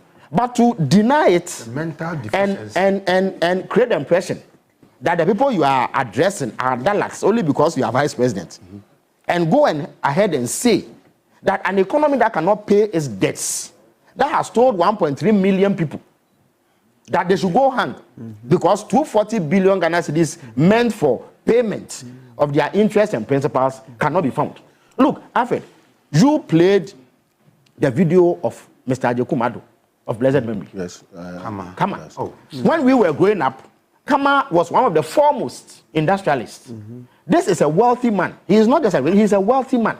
Yet, because of bad government policy, it was possible for him to stand in public and declare that he was suffering. Alfred, if Kama was suffering, what about the beggar on the street? Or the hawker selling gum? The people on our roads who are selling eggs to eke out a living. And yet, after all this, you are able to stand on political platforms, dance and sing, jump about, and declare that the economy is better. You have managed the economy better. And go and bring dubious statistics to draw that into the eyes of the public. President Mahama says that will not be tolerated. If there are problems, acknowledge that there are problems. You see, the average voter is reasonable. And I have come to respect the Ghanaian electorate so much because they have changed governments 4 times. They are not static. They are not overtly partisan, as we believe. Even if they support a party, they have capacity to change their minds if they think that the party has not performed. You see, the average voter is reasonable. You see, when there are difficulties, they are able to tell, oh, these are genuine difficulties. But the efforts that the government is putting in is satisfactory. So let us hope that they will be able to. So they will give you the mandate. When you are honest. When you are honest, you respect them, you acknowledge the problems, and you demonstrate measurable effort to address the problem. But not what we witnessed under President Mahama is going to be joining us in a bit. He's a member of the legal directorate of the MPP. But beyond this statement that the president made, are there specific KPIs to keep these ministers in check? Yes, Alfred, I don't know whether you've either received a copy, we've put it out, the copy of the president's speech remarks at both swearing-ins. In fact, he mentions the appointees by name and indicates the challenges. Yesterday, he told the Mr. Honorable Jojo Pariado, Minister for Youth Development and Empowerment, that in opposition, he created this vast green army who used to wear nicely branded T-shirts. And he was able to use that to mobilize the youth of Ghana behind the agenda of the NDC. He says now, once you've demonstrated that level of organizational acumen in opposition, you must bring it to bear. This time, the youth are not looking forward to nice branded T-shirts to show up at NDC events. They want jobs, so it is your duty to deliver it. He told the Fisheries Minister, Honorable Miliaka, that you are a long-standing social activist. You come from Shama. There are fishermen in places like my own Mori in Abra Sebu Kamankese, Miamia, Keta, Jamestown, right here in Accra. There are fishermen sitting on the beaches of Axim who look forward to constant, equitable supply of premix. They want to be able to afford outboard motors so that they can go fishing and fend for themselves and their families. They are not looking for any excuses, so it is your duty to guarantee that. He told the creative art, the tourism and creative arts minister, the Honorable Ablad Gumashi, who you know, before venturing into politics, was an acclaimed creative arts operative. that there's something we call the Blaster experience, which is in our manifesto, which essentially seeks to harness Ghana's tourism potential to attract much needed investment in the sector and much needed patronage of our tourism offerings. That it is a duty to create that and deliver world-class standards so that we put Ghana on the map and reap the economic benefits thereof. So President Mahama has charged there to do that. Okay. He told the agribusiness minister, trade minister, that in the past it was just trade and industry. Even that was a behemoth. It was a problem because it's a complex sector to address. Now, you have to add agribusiness. We want to raise a cadre of agripreneurs. That is young people who have invested in agriculture and are making ends meet. I see. And then finally, he told the local government minister that local government has now been given the added responsibility of managing sanitation. We don't need a sanitation ministry. Okay. Also, they now have to gingerly navigate the very complex world of leading government's interaction with the chieftaincy and religious establishment. These are two powerful institutions. So local government is huge because you have to control over 260 or so districts and municipalities. And then all the issues that come with sanitation management and local level development. And then you have to contend with chiefs and high-profile religious organizations. So for every appointee that he has sworn in, he has given specific KPIs, of course, in a very summarized version. But if you look at our manifesto, every appointee is aware of their parts that they are going to do. And President Mahama expects them to apply themselves diligently to deliver this. Because the people of Ghana, and he added in his speech, I don't know whether you've seen it, that Ghanaians have justifiably demanded immediate action because they are wary of vacant electioneering promises. They saw a government that was high on slogans and very low on tangible outcomes. So he does not want that situation. So they must get to work immediately to ensure that they deliver on the mandate. Will you let him comment briefly on why President Mahama refused to swear in you see, again, I've seen that she's come under criticism. Again, it is justifiably... You mean the gender minister? Yes. You see, I understand the demand for excellence and a better way of doing things by the people of Ghana. They can demand no less from all of us. As I indicated, we serve at the pleasure of the Ghanaian public. So they have the right to have a certain expectation of delivery from us. But I must indicate that because people were not aware of the background story, the gender minister has been treated unfairly in some ways. What had happened was that this morning, President Mahama is scheduled to travel to Angola, Tanzania, and Kenya for some very important government-related business. Because of that, and yesterday he had a heavy schedule. We had to go to Hua and come back. He was even scheduled to be at the swag event. So last minute he had to rope in the vice president to stand in for him. So he said that at least 6 ministers had been approved. And we were in constant liaison with Parliament because they were also approving some yesterday. So he wanted to approve the whole bunch so that he doesn't have to do it, especially because he will be away for 4 days. He didn't want to leave a vacuum. Because the ministers cannot function fully as they should if they have not been sworn in. And the matters that they have to confront with in the sectors are huge. But they can act too. The Constitution says... Yes, but it's not the same as being there in substantive capacity. So we were liaising with Parliament to see whether they will finish the approval so that we add all of them to the list and then swear them in. By 4 p.m., and at the time we were in Ho, we were just about to set off to come to Accra, it became apparent the Parliament could not meet the deadline of approving the others. A decision had to be taken. So we reached out to the 6 who had initially been sworn in and indicated that if they were close, they should indicate. 5 of them said that yes, they were within the presence of Parliament, so could come to the Flagstaff House in about 10 minutes. Now Momo truthfully indicated that a family emergency had taken her out of Accra. And therefore, it was going to be very close. We encouraged her to come nonetheless. And that if she got there in time, she will be added. If for some reason she could not make it in time, we will do it another time. I see. So if you observe carefully, President Mahama was very specific in mentioning the names and giving them KPIs as you describe it. So we did 2 alternative speeches. One that anticipated her presence, one that anticipated her absence. So that's why her name was never mentioned in all of it. So immediately we had to switch because we had prepared for that scenario. It was to her credit that she showed up anyway, because it was touch and go. Where she was, there was no way, given all the traffic, that she could get here in time. But we were pushing them and saying that if you are able to make it, fine. If not, not a big deal. Next week when President Mama does it, so that is it. It's not that she was late. I know her very well. I can vouch for her. Late. She's a very serious-minded person. In some ways, we were even unfair to her to put her in that situation. But we thought that we could quickly do it so that the president's absence does not unduly affect the ability to perform. So that is the situation. But as I said, we respect public sentiment. Of course, it's not everything but it's good that you are putting this out there. You see, sometimes too, yes, if the Ghanaian public had known this, I'm sure they would have tempered their criticism. But of course, they are right based on what they see and know to make any commentary. But I must plead that it is not the doing of the minister that it happened that way. Okay, this clarity is very, very important because of what has been going on for quite a while, and stories that have been published as well that she was late and so on. It's important that you explain. Elected not to be there at all. But out of respect for the president, she made an effort. I see. I think she got in 2 minutes after the president had started. That's all. And she really pushed it close. But it was not her fault.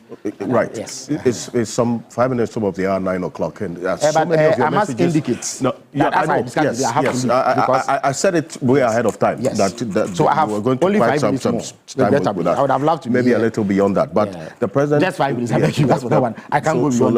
I can't go beyond 9 years. We'll do enough within I'm sure there will be opportunity going forward. So the president instructed that all the ministers declare their assets. Yes, that is true.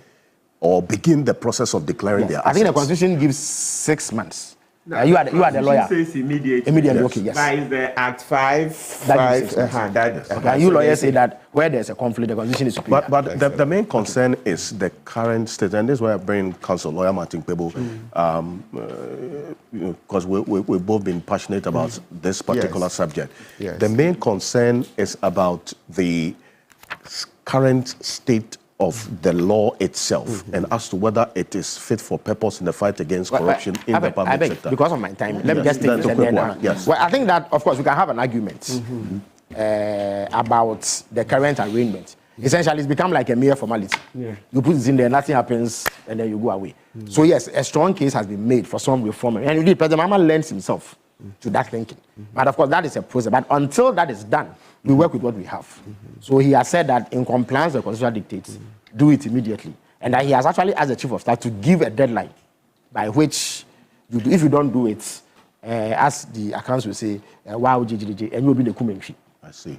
The Constitution says do it before you take office. Exactly. So even the president saying within the... He has even been too magnanimous. Good, no problem. Before, not a problem. Before. Martin, not a problem. But I'm certain that will be done by all the appointees, because this is a presidential directive, and you cannot flout a presidential directive and still remain at place. And the eventual review of that particular law, or as it were, have... Of course, President Mahama is committed to any improvement in our governance framework, in our laws and constitutional arrangements. That is why one of the very first things he did was to appoint a non-partisan, highly technocratic team to look at the Constitution. Of course, take into account previous work done and come out with a formulation that is acceptable to all of us. After that, there will be wider consultation. The people of Ghana will have their say through a referendum if it is deemed necessary. And then the right amendments will be made. I suspect that folks like Martin and Co will push strongly for this. But in your manifesto, you have a certain provision of the conduct of public officers. 120-day conduct. It will be done. Let me say that every promise that President Mahama has made in a 120-day pact is attainable. Some of it does not require resources. So it's not, for instance, when you set up this committee, you don't need the resources to name my brother here as a member of a committee. There are some that you will need money to do. Everybody will understand that you cannot raise that money in 120 days to do. So we didn't even make commitments in that regard. But everything that has been stated in that pact will be fulfilled. But this constitutional amendment is important because it is a key plank of President Mahama's campaign. He started saying it right after, in fact, even in 2020, it's just unfortunate that we didn't win. But he has set in motion the process. He has also acknowledged previous work done. Some very good work has been done. For some reason, impediments have been put in the way of the process. But he is determined to remove those impediments. That is why in the selection of the panel, he has emphasized ability so that it is more acceptable to people who may have doubts about the genuine intent behind this. Because often it is deemed as an effort by parties to write a constitution that favors their own ends. But President Mahama doesn't want that. He is choosing experts, some of whom have even been critical of his government. Very, very critical of his government. But he says, why not? He may be critical, but if he has expertise that can help Ghana, why not? I was very surprised. Oh, of course. Extremely surprised. When does your work start? When does your work start? Immediately. I think that is up to them to determine. Committee. Government is available to offer them any assistance that they need, but it's up to them to determine when, how, what they do. We believe that they will do so. And there's a deadline, 5 months. 5 months. They know from the outset what is required of them, and I believe that they will do what is necessary. Well, is President Mahama changing the goalposts on his position on this anti-LGBTQ plus bill? I'm surprised that, and I'm surprised because the media were there. So I'm surprised that this kind of misreporting has gone. What happened was that the Catholic Bishops' Conference came to see President Mahama. And in fact, the Catholic Church is such an organized institution. It's an ancient organization. So even the approach to the issues showed preparation. The first thing they did when they came was to hand me, the president's spokesperson, a detailed list and brief of the issues they were going to raise on their letterhead. So they put it on record, documented it. They raised about 5 different issues. Off the top of my head, I can speak to about 3. The first one was about post-electoral violence. They lamented, President Mahama agreed that yes, we seem to have gotten it right with election management, even if there are challenges.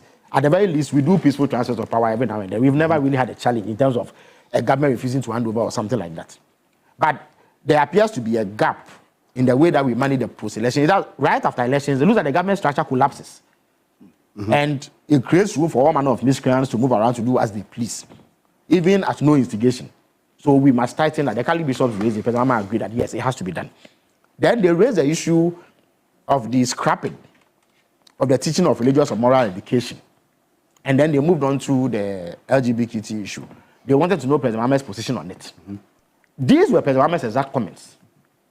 That one, he knows, as a matter of fact, that President Akufo-Addo did not assent to the bill. And the reason stated was an injunction from the Supreme Court.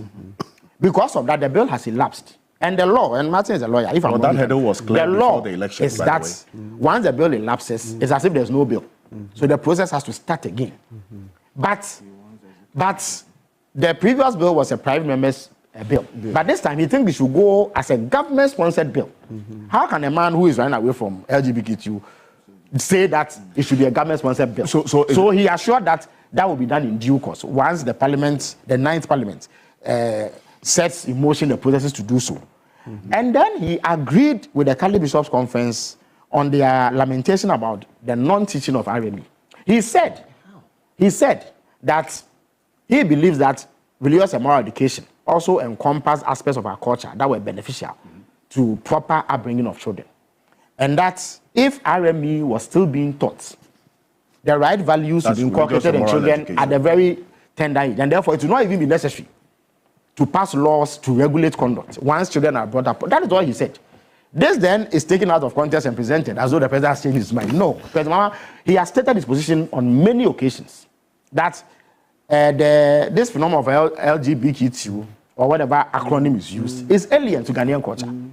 Whilst we respect people's rights to live, they must also conform to acceptable standards. So he doesn't approve of it. It is not something that he accepts. He has stated it time and again. He repeated the call there and said that it has to go back as a government-sponsored bill, perhaps with the backing of the Attorney General. Except that he also agrees that the non-teaching of RME is creating a difficulty because we are losing an opportunity to inculcate certain values in children at a tender age so that you grow with it and do not depart, as the good book says. So that is what President Mahama said. So it is not accurate to say that he has departed from. We're going to see a reintroduction of the bill, but this time it's going to be government sponsored. But that's how you have to go through the process as it was from the beginning. It is important for us to let Ghanaians understand that the bill is no longer. There's no longer a bill. Exactly. There's actually no longer a bill. But it has elapsed. To the extent that some also make the point that Parliament finished its work. But the law is that if it does not come into effect before that Parliament elapses, as the 8th Parliament has done, there's no bill. Yes. So we are going to see. You have to start as if there's no bill. Yes. Or start all over again. You see, there's opportunity for even greater, more broader consultation. Because everybody must be heard. In the end, we will only distill those aspects that we find necessary, beneficial, and useful to formulate that bill. So this is another opportunity to get it right. If in the past there were even difficulties. That is what President Mahama has said. Except that this time it will have the weight of government behind it. Government. And when is this going to start? Oh, it should. I think that the Attorney General has barely been sworn in. Okay. We need to give. Mind you, this is a government that is barely 2 weeks old. So sometimes because of the enormity of our problems, you would forget that we are just 2 weeks old. But what he has said he would do, and he has indicated already, he has set the tone. And I think now everybody accepts, including taking some very difficult decisions. He's done all of those, and therefore there's no need for doubt about whether this will be done or not. It will be done in due course, yes. In fact, look, I need to apologize to our viewers. Quite a number of your messages and a number of issues that you have brought up as well, which we'll get into. But we have a video of exactly what President John Mahama said at that particular meeting with the Catholic Bishops' Conference on this anti-LGBTQ matter. We're going to play that video right now. I want you to just take a look at this. And then if that is directly sinks into what Felix Kwatio-Fosu just indicated, because a number of you had sent messages on this matter. So now the clarity is that the bill is going to come back, but this time around it's going to be government-sponsored. And that is very soon, per the words of Felix Kwatio-Fosu. But this is what the president said at that meeting. The people of Ghana will hold us accountable for the trust that they have placed in our hands. It cannot be business as usual. We must be transparent and fair in all our dealings. The anti-corruption institutions will be empowered to investigate and deal with any appointee who falls foul of the law. I expect all of you to begin the process of declaring your assets. The Chief of Staff will announce the cutoff date by which time all eligible appointees should have deposited their assets declaration forms with the Auditor General. I wish all of you good luck in your duties, and I pledge to work with you and give you the needed support, myself and Nana Jane, in the interest of working for the Ghanaian people. With regards to the proper human sexuality, and it's quite a long name, proper family values bill. If you remember, there was a court case that injuncted the speaker from forwarding it to the president, and also restrained the president from receiving the bill. Eventually that case was disposed of in December, I think on the 18th or so. Yeah, so it meant that the injunction had been cleared. But as far as I know, the bill did not get to the president for assent. And so the convention is that all bills that are not assented to before the expiration of the life of Parliament expire. And so that bill effectively is dead, it has expired. I don't know what the promoters of the bill intend to do, but I do think that we should have a conversation on it again, so that all of us, if we decide to move that bill forward, move it forward with a consensus. And probably it shouldn't be a private member's bill, it probably should be a government bill with government behind it after consultation with all the stakeholders to see how we're able to move this forward. But it leads us back to the discussion we had. Well, so that's the RME bit. Yes, that's a religious and moral education bit as well. In fact, that got a number of the teacher unions. I've seen a message from Nagrat, also from Nat, all saying that the reintroduction of the religious and moral education is critical to this conversation about anti-LGBTQ+. Please find out from Felix Kwatio-Fosu if the minister, if the Minister of Education has a timeline to have that reintroduced. into our curriculum?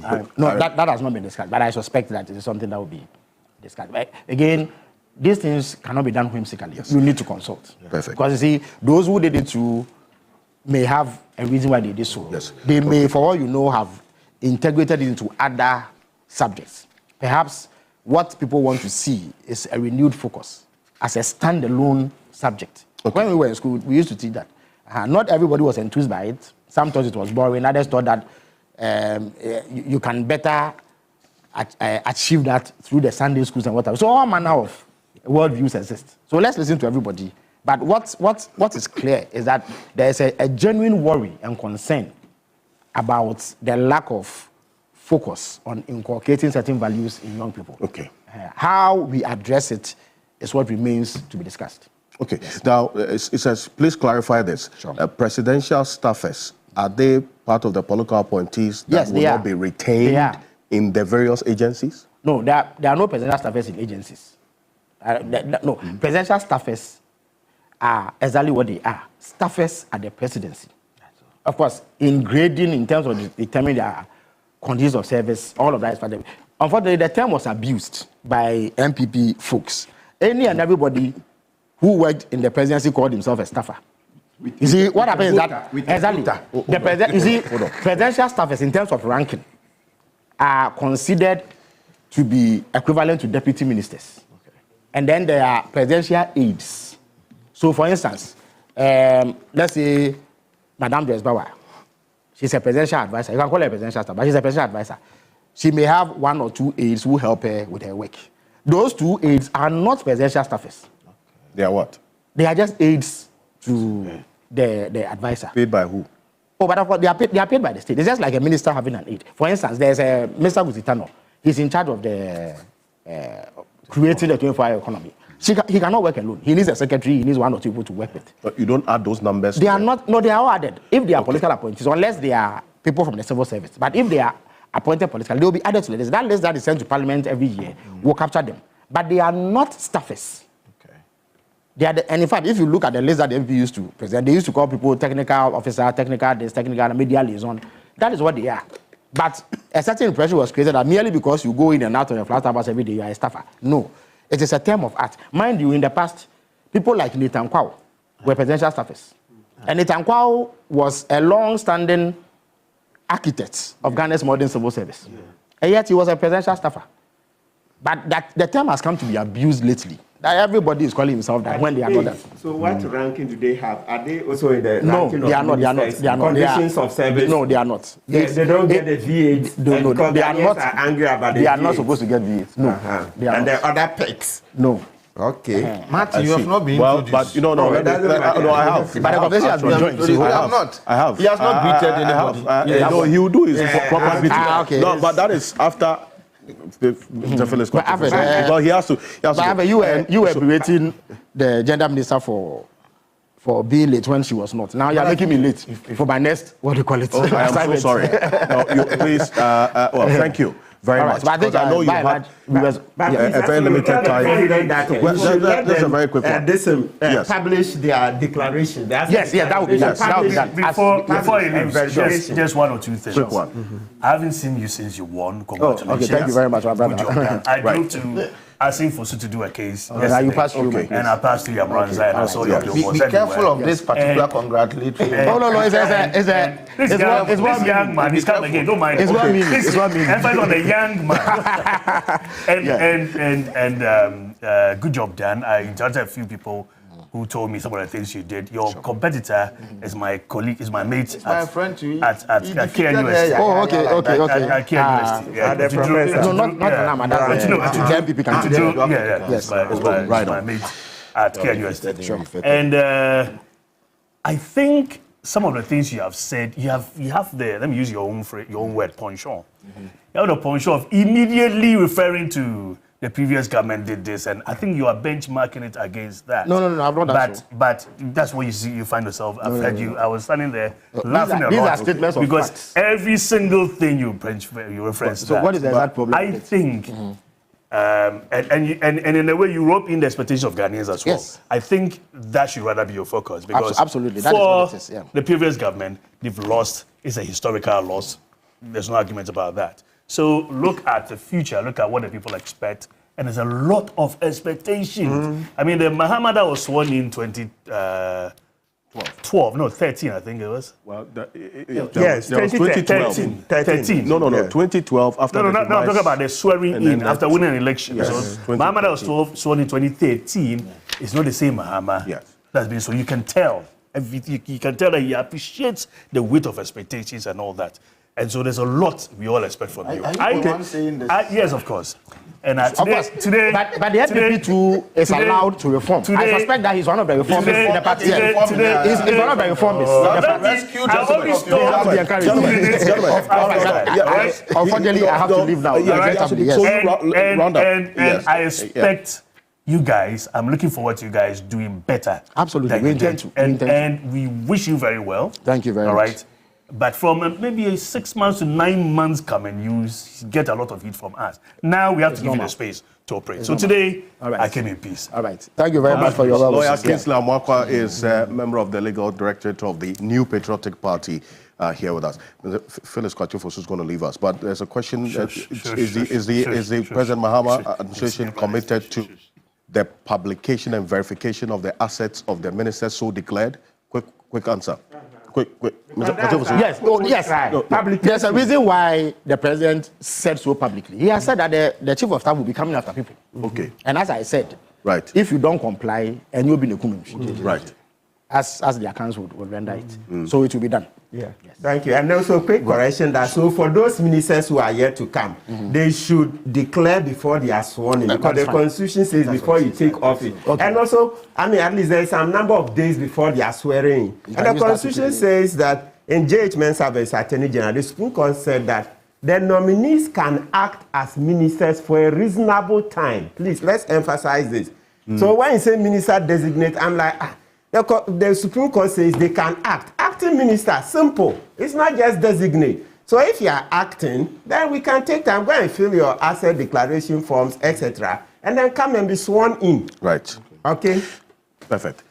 Lawyer Martin Kpebo, appreciate you for this. Thank you so much. And the Honorable Phyllis Kwachofosu, Member of Parliament for the Brasebo Kwamankasi constituency, also the Minister of State Designate in charge of Government Communications and the spokesperson to President John Dramani Mahama. He is accompanying the President on official duty to Kenya this morning. So thank you very much for taking the time to come be with us. We're expecting regular engagements with you on behalf of the Ghanaian people. So that's a commitment I want you to make. Absolutely, absolutely, Alfred. You will come. Oh, I will. Of course, but you must also know that there's competition for you. Others too. So to the extent that the opportunity exists, why not? We are, in any event, you are doing us a huge favor. Through your medium, we are able to reach millions of people. Right. For instance, today, if I had not clarified some of the issues, people would walk away with some wrong perception. Right. So we believe that we are partners, and we will lend ourselves to your platforms. And as we continue to hold your feet it's to part the of fire the accountability mechanism. Indeed. Thank you. We're going to go for this quick break. When we're back, my guest still with me.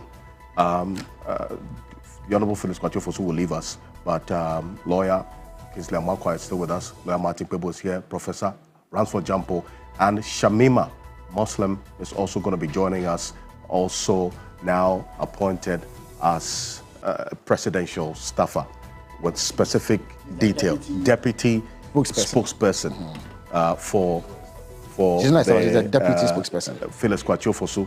So she's going to be joining us right after this quick break as the Honorable Phyllis Kwachofosu leaves us to accompany the president. We'll connect with my colleague Komla Kluche as well, who's in Nairobi. Right now, just a quick one on what the president is going to be doing today. Stay with us. We're back shortly after this quick break here on Key Point.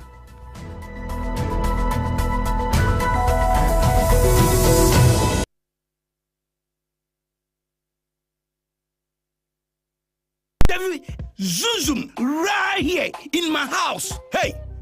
Look up there. Why are you using inferior pen? It was a mistake. I no check. Acrobato, I'm going to knock you out. I know, sir. You deserve quality. Don't make mistakes. Stop! You did the right thing. When you are going to buy a paint, don't look left, don't look right. Go straight and grab The luxury acrylic paint. No be any paint, be paint. The luxury acrylic paint. Paint me champion. One upgrade is nice, but a double upgrade is amazing. And that's how we do it. Upgrade today to get even more with Step Up. If you're on GoTV Max and upgrade to GoTV Super, you'll get way more with GoTV Super Plus. It's so cool. Get big value. Get big entertainment. Very good. Upgrade and get even more with GoTV. Yeah. GoTV. Love it. Elevate your Sundays with the ultimate mix of entertainment that will get you moving. Touching stories that will inspire. When you were going through this, I have to be a divorce. Why? Because I got to a time that I have to choose my life over my marriage. The latest in current affairs. If you stop liking my music because of my political affiliation, you never liked my music. No minister or party person can say that they gave me cash in my time of work and none of them. Fun games for the whole family.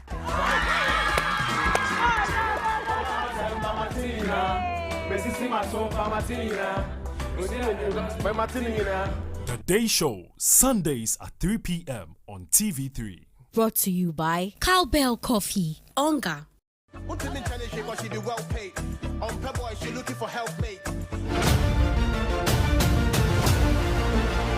it comes to your relationship, some red flag. Any form of abuse, physical, verbal, emotional abuse. I didn't want a guy who will be receiving calls when we are together. I don't like guys who gaslight you. Giovanni, he's very nice. Very, very nice. He's my type of guy. I want a quiet guy, but you can see him to be quiet, but somehow he's indecisive. He's Kojo Amajua. Like, if you choose me, I'm okay. I don't like your money, but I know you want my body. Date Rush, everyone. Date Rush Season 12 shows Sundays at 8 p.m. on TV3. Brought to you by Enapa Foods, Heaven Insecticide Spray and Coil, Era Air Freshness. Duffy's Ohima Feminine Mixture. Obuasi Bitters, Nubna Womwanka.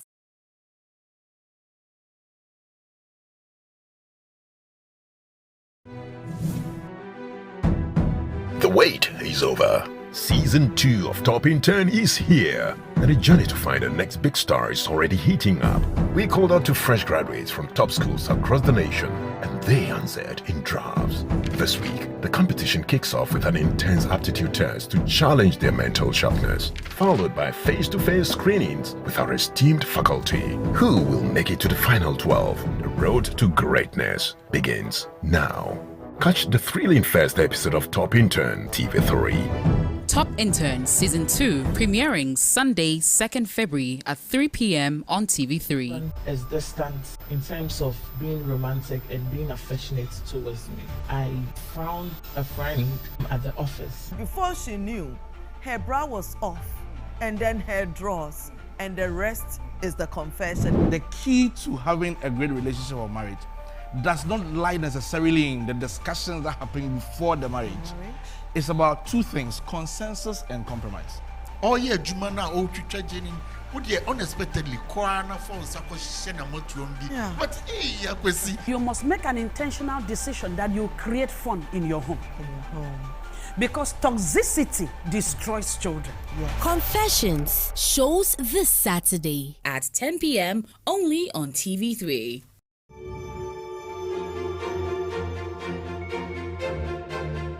It's time for you to hear the message of the gospel that will sit down into you and you will develop Christ. The Bible said those who are Christ when he appears are the ones who can what? Be raptured. And for somebody to be Christ at his appearing, you need a divine socialization process where we teach you about the Christ. And when you develop the Christ inside of you, then you exhibit the Christ on the outside. So you develop Christ in your inner man, then Christ on your outer man begin to be evident for everybody to see. Yes, so people begin to testify that truly this one is Christ. Word of Life with Prophet John Anochi shows this and every Sunday at 7:30 a.m. on TV3.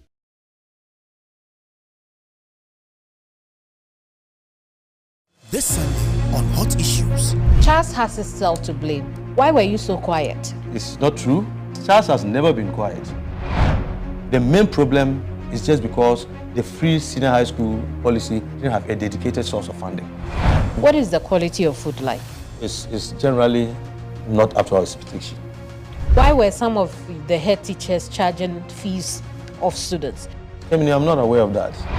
How would you describe the quality of education at the moment? Consistently, over the years, there has been some improvement. Hot Issues shows Sundays at 2 p.m. on TV3. TV3, first in news.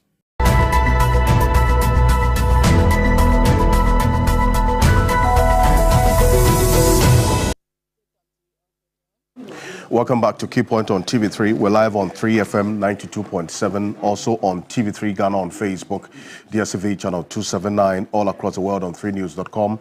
And a number of your messages, I've been able to ask a few of the questions that you also sent to us. Famous Achichogbe, good morning, and thank you very much for that message as well. And then also Musa Abatwa in Aswasi says, good morning, Alfred. Hold on. Felix Kwachiofosu deserves commendation for his insightful and impactful contributions. His remarks resonate strongly as they align with the vision and priorities outlined by President Mahama. The President's focus on improving the living conditions of citizens and restoring the economy to its former glory is both timely and necessary, you say.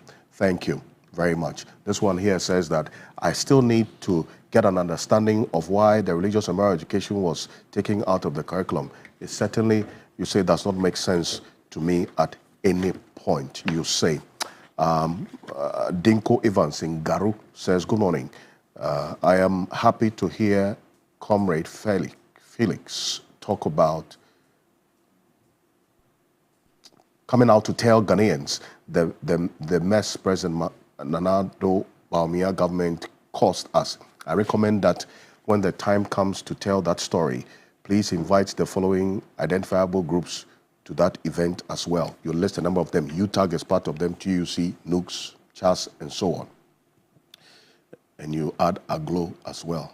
And so this, Hadi from Pig Farm says, gentlemen, please. Good morning, brother.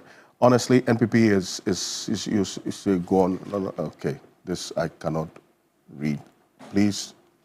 Good morning, Alfred. I really felt so sad when I heard former defense minister in parliament indicating that President Mahama can fly as Akufo-Addo did because Ghana is not cheap. I'm not surprised because as a teacher from Bakto,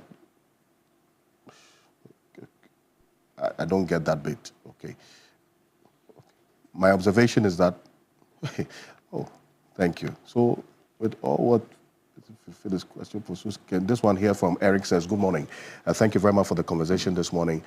This clarity about what the state of affairs is in this country is very important. We all need to know what country was handed over to the NDC and the current state as well. Beyond the politics of it, we must get results, you say.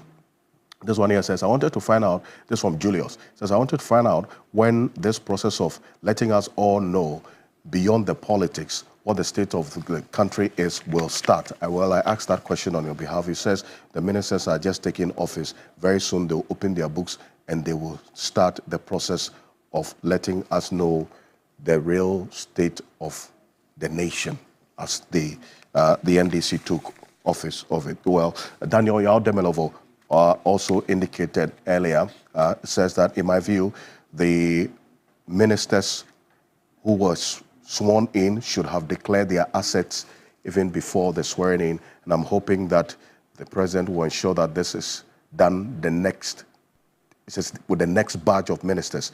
Well, so that's a point where Matipebu you made, correct? It's in Article 286 says that before you take office, it's not after. So listen, it says 286 clause 1. It says a person who holds a public office mentioned in clause 5 of this article shall submit to the Auditor General a written declaration of all property or assets owned by or liabilities owed by him, whether directly or indirectly, then I'll go straight. So within 3 months after the coming into force of this constitution, which doesn't apply here, or before taking office, as the case may be, or before taking office. So the president cannot give a different timeline. You see, the confusion is from the asset, the one that Parliament passed, Act 55, is it 8, right. The number there, 560, so yes. In that one, they stated 6 months.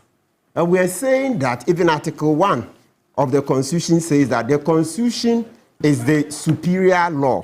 So if you find any provision in any other law which contradicts the Constitution takes precedence. So it doesn't lie with the president respectfully to give any extra timeline. It says that so Article 1, Clause 2, it says this Constitution shall be the supreme law of Ghana, and any other law found to be inconsistent with any provision of this Constitution shall, to the extent of the inconsistency, be void. That's it. Okay. So it says it shall be void. So please, let them do it before. What does it take? And the Auditor General has enough staff to be able to cater to these ministers before they take office, so that would show that we are really prepared. And most especially, it's not just the declaration. Remember that at this table, I mean, Mariada, Samson Ladi, Ayenune, it's Alfredo, cancel yourself. We also latter these things joined you guys. You guys started these things before we came in. We've all joined CDD also in the 2000s, right?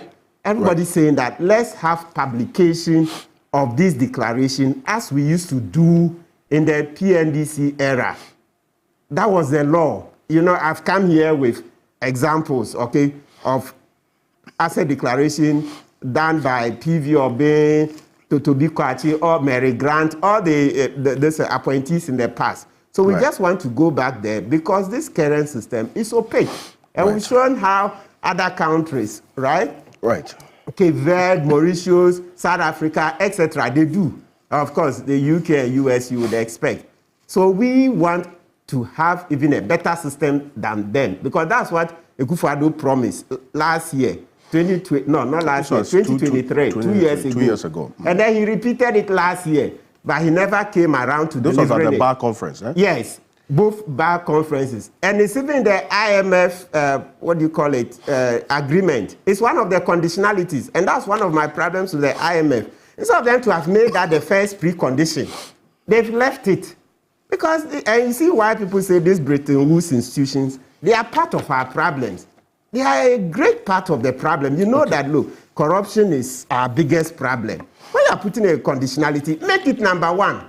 Do you see that even they were more interested in the amendment of the Bank of Ghana Act than the Code of Conduct? Meanwhile, this is our first problem. Because from independence, every coup d'etat, you see corruption cited in it. Every coup d'etat, you see that the new government says the old one was corrupt. And every election we've had since 92, every time you see that corruption ranks very high. So if IMF, you are negotiating a contract with Ghana, knowing that this is our main problem, that one should be the first deliverable, that let's amend this law.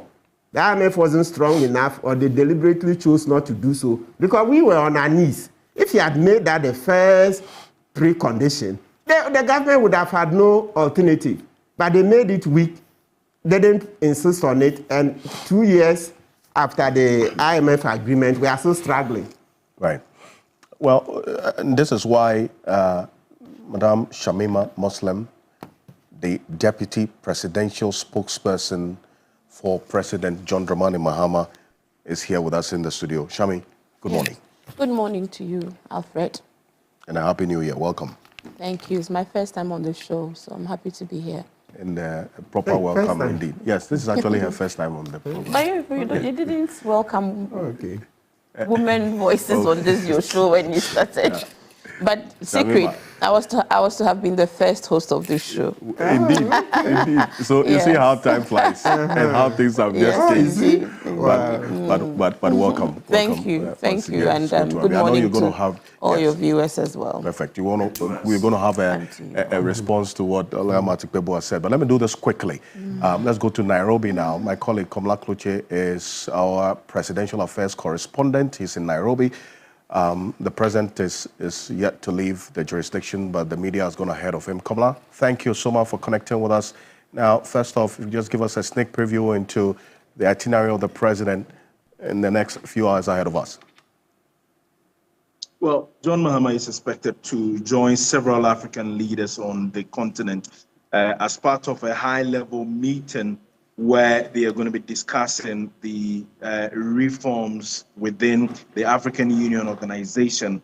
We are aware since 2016, the African Union has really done some amount of work to be able to get reforms done to position it to, for want of a better word, being quite at par or maybe quite close to, for instance, the United Nations. This is quite a Herculean task, but what it means for the African leaders who are going to be gathering in Nairobi, Kenya, is to the effect that they want institutional reforms where the African Union would be able to position itself, one, to take care of its own finances and also be able to deal with the peculiar issues that border the various countries that find itself within the union, for instance, peace and security. The leaders are really looking forward to ensuring that the African Union stands on its own. But this is one that is also being championed by the president of Kenya, William Ruto, who is the chairman of the AU Reforms Committee. And he is counting most especially on John Mahama, who has a vast experience, one as an ex-ECOWAS chair, and also a leader who is highly respected to be able to attain this. What it means for them is to tap into the experience of John Mahama, who quite recently at his inauguration brought together over 20 African leaders and representatives across the continent to his inauguration. To the extent that he's been able to do this and also bring leaders who, quote unquote, have been ostracized from the ECOWAS, for instance, Burkina Faso and Guinea and the likes, but there appears to be some readiness in working with these countries. It means that there is a certain path that John Mahama is trying to chart where the leaders think that it is important that they equally tap into it. And so William Ruto and the rest of the leaders on the continent are hoping to count on the experience of His Excellency John Dramani Mahama in Kenya to be able to look at these reforms. And the reforms, like I did indicate, would also be able to position the AU to the extent that they can stand firm on their own. Quite recently, William Ruto made the point where the Afro-Exim Bank, for instance, who are a part or a creation of the African Union, called on him and regrettably indicated that they do not even feel part of the African Union because of the structure and the organogram. But it is the expectation that they are able to bring all of these together and champion these reforms so that they can collectively stand firm and be able to address the challenges that bedevil the continent. All right, Komla, thank you very much for this, and really appreciate the feedback on and also how things are going to play out in the next few hours ahead of us. Komla Kluche is our presidential affairs correspondent in Nairobi, ahead of the arrival of the president, who's also scheduled to visit that country, and all the details Komla gave to us, and then also the indication that Phyllis Kwachofosu also gave to us earlier. Komla, I appreciate you for this. Thank you so much. So live here on Key Point, let me just remind you, I'm clothed this morning by Kogra Clothing, the best version of you. You can locate them on the Spintex Road 18 Junction, opposite the Allied Oil Filling Station, ground floor of the same building with Ghana Made store. Call them for this outfit and many others you've seen me wear on KeyPoint on this number, 0244 238 341, 0244 238 341. That is 0244 238 341. Choose Kogra Clothing, choose right. Shamima, congratulations to you on your appointment as a deputy presidential spokesperson. Thank you very much. It's really an honor. Let me also do same by saying hearty congratulations to Shamima. I've known Shamima. She's been an activist from our days in school. I think we're all members of the SRC's General Assembly. Yes. And she was a very vocal, young, beautiful lady. Those days, Shamima, we all looked up to her. I mean, but she was,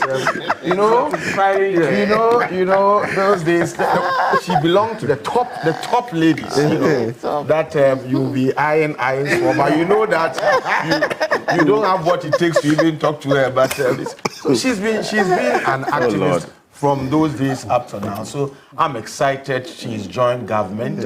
Very articulate, erudite, objective, level-headed person. And so I know that you bring all the rich experience you've garnered up your sleeve to bear in helping this government govern in a manner that will justify the huge goodwill and mandate we've given to them. Thank you so much. I'll do my best. I'll do my best. A woman of few words. Since you started, I think we should all, So we just simply, I would say simply, I concur, so that we manage the time. Well, I would say this is the first time I'm meeting her. I'm meeting you in person. Congratulations, and we wish you all the best. And where you are. I think when you were SRC and all that, some of us had left a long time ago. Right. So always telling us I am doing that because of Let me finish. Always telling us so that we move on. Let me also just take a minute to congratulations and where you are. So much.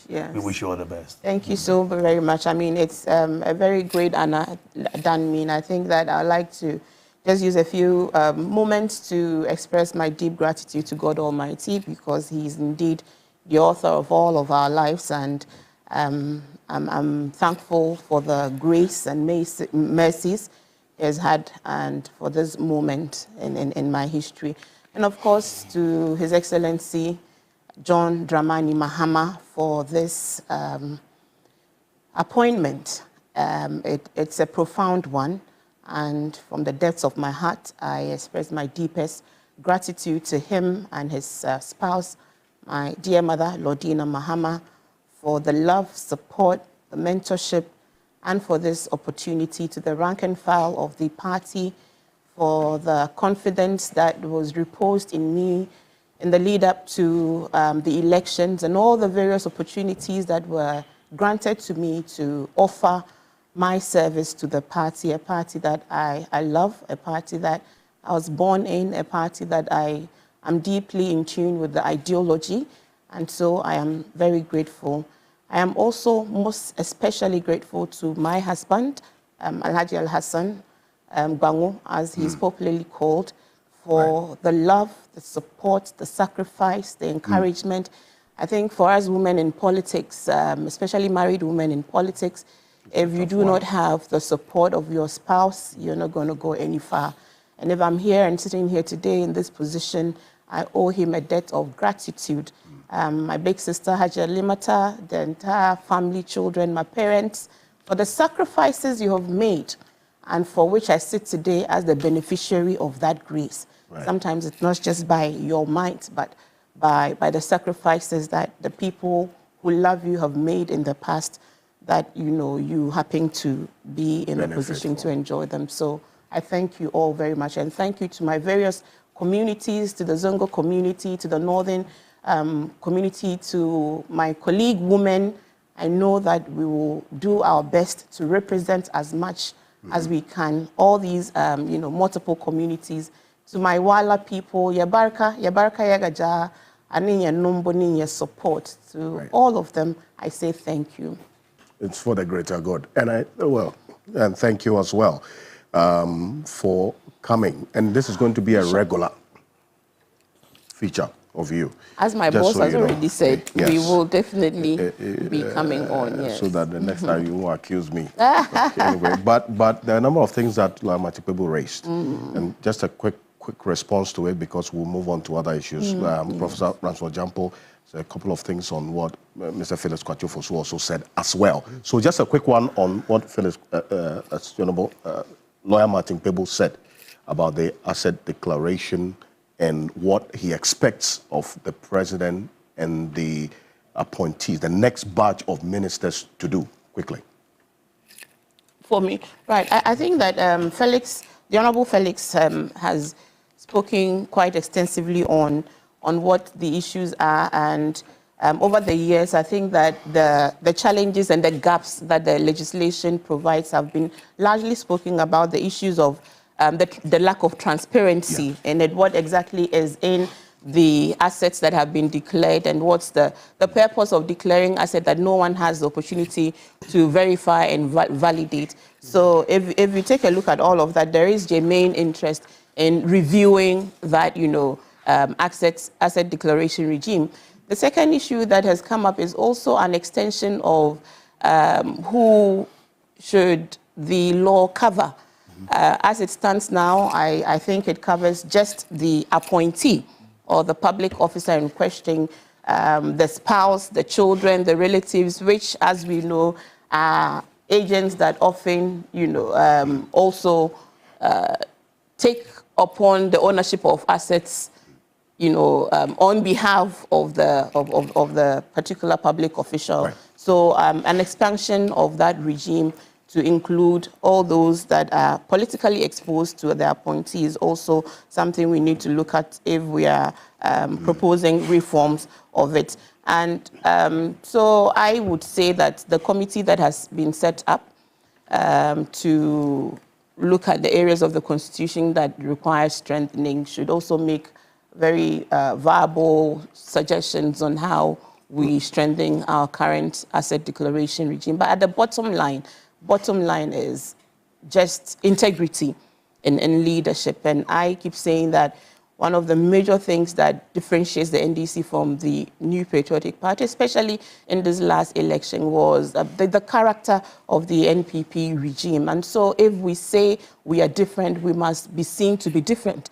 And to be seen to be different, we must do the things that we have spoken about as some of the ills of the New Patriotic Party. We must avoid those same pitfalls, and we must work with conscience, with integrity, with fellow feeling, not forgetting, the people who gave us this job. I said that if you took a look at the levels of poverty across the length and breadth of this country, and you go into all these villages, these hamlets, and people turn up in their numbers, in the rain, in the sun. In fact, they stand in the sun for several hours just to welcome you, and that's the only opportunity they ever get to be in close contact with anybody from the center.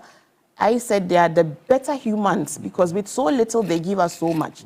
Today, we sit here in, various positions that we will be paid for, catered for, and yet that old woman who was in some village in, Guchegu, who had no access to potable water remains. So please, let us know that we are working for the interest of the Ghanaian, and we must avoid corruption, excessive, profiteering lifestyles that we can't justify.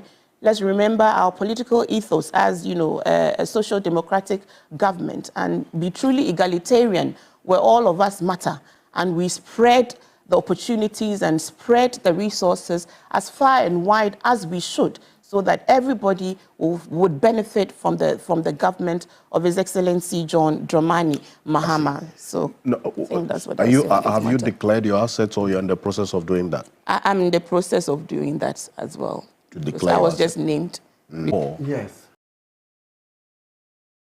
Yes, because then if you don't know you're going to be appointed, then how do you go declare? and then the time period given as well. Does it address that particular challenge? Perhaps that's what because the if Act Shamima sought to until Wednesday or so didn't know the exact portfolio she was going to be put in. If I was... that is, if you were even going to be appointed in the first place. Now the appointment has come through and she is in the process of declaring her assets, even though the law says before you even before you even take office. Council, hold on. Yeah, he will answer. Hold on. Okay. Before you take office. Yes. But then again, this is a situation like this that you've already been named, you've taken office, and so it appears that the law has not been complied with. But in practicality, there's a certain situation that would not permit you to go by what the law says. If you ask me, no, we can comply with the law, you see. So let's say if the president had his handlers call Shamima, let's say 8 a.m., that His Excellency has appointed you as deputy spokesperson. That's the title, eh? Deputy presidential spokesperson. Good. So come, maybe, when did they say you should come to the Jubilee House? I reported on Wednesday. But they called you a day before. We all heard through the announcement. The day before. Yeah, so it means that straight away, then there will be a protocol officer who will tell you that. But before you get here, please go to Mr. S, go to Auditor General's office. It's just at the ministry's there. There's a form, 2025. No, I don't even need to mention any time. It depends on what you have. You fill it in. As we sit here, what does it take? You know you have 20 houses. You're right, 1, 2, 3, 20. You in 30 minutes you'll be done, whatever it is. Okay. Then the other thing. So it's not difficult. I think it's our consciousness that was a bit low in terms of activists and citizens asking for the law to be complied with. That was low. That's why it wasn't being done. But I see this morning we've repeated like 5, 6 times that the thing says before. So you drive to the Auditor General's office first. And you know, even in times past, the Auditor General, they even give the forms to the various agencies. So even in Jubilee House there, if what they announced some time ago is true, it means that in Jubilee House there is a desk where you can get the form, fill in before you climb to the top. And so when you fill in, there should be a dispatch who will take it to the Auditor General, etc. They will do the verification. So it can be done. Or the Auditor General brings an officer. I want Lawyer Matibego to finish making. No, it's okay. Finish. Council, make your point. You end your point and then answer that. For example, I get your point. He will answer. He will answer your question. Yes. Okay. So practically also, because of you guys, your peculiar nature that when you are going to serve the presidency, the agency, the Auditor General will send an officer to be at the Jubilee House to cater to you people. So before you arrive, you deal with the officer there, finish. Of course, verification takes some time. But at least filling in and signing, you finish with that before you go upstairs to be sworn in. That's how we should do. So it can be done. Let's now you answer the question. No, I'll come to you. Yes, I'll come to you. Yes. No, my question. Martin Pebo, as an appointee, the person is here. He's here. I'm asking whether he's declared. Whether he is. Or your assets already in the public. Hold on. Lawyer Martin Pebo. There's no. I'm not drawing any government salary. I'm not taking anything from the government. So it's a committee. We are receiving information. If within the spirit. So if within the spirit the president says yes, Ora also declare, in 5 minutes it will be done. Yes, so if we want to say that everybody that has anything to do with the government at a certain level should... What does the law say about somebody like you? Yes, no, we are not covered. From the listing, it's public officers, generally, of a certain category. It even goes up to the police officers, all of them. There are quite a number of them. From assistant superintendent, lots of government agencies, directors in the ministries, so Shamima, presidential staffers, aides, etc. Covers a lot of people. Maybe you can read out that section of the law as we go on.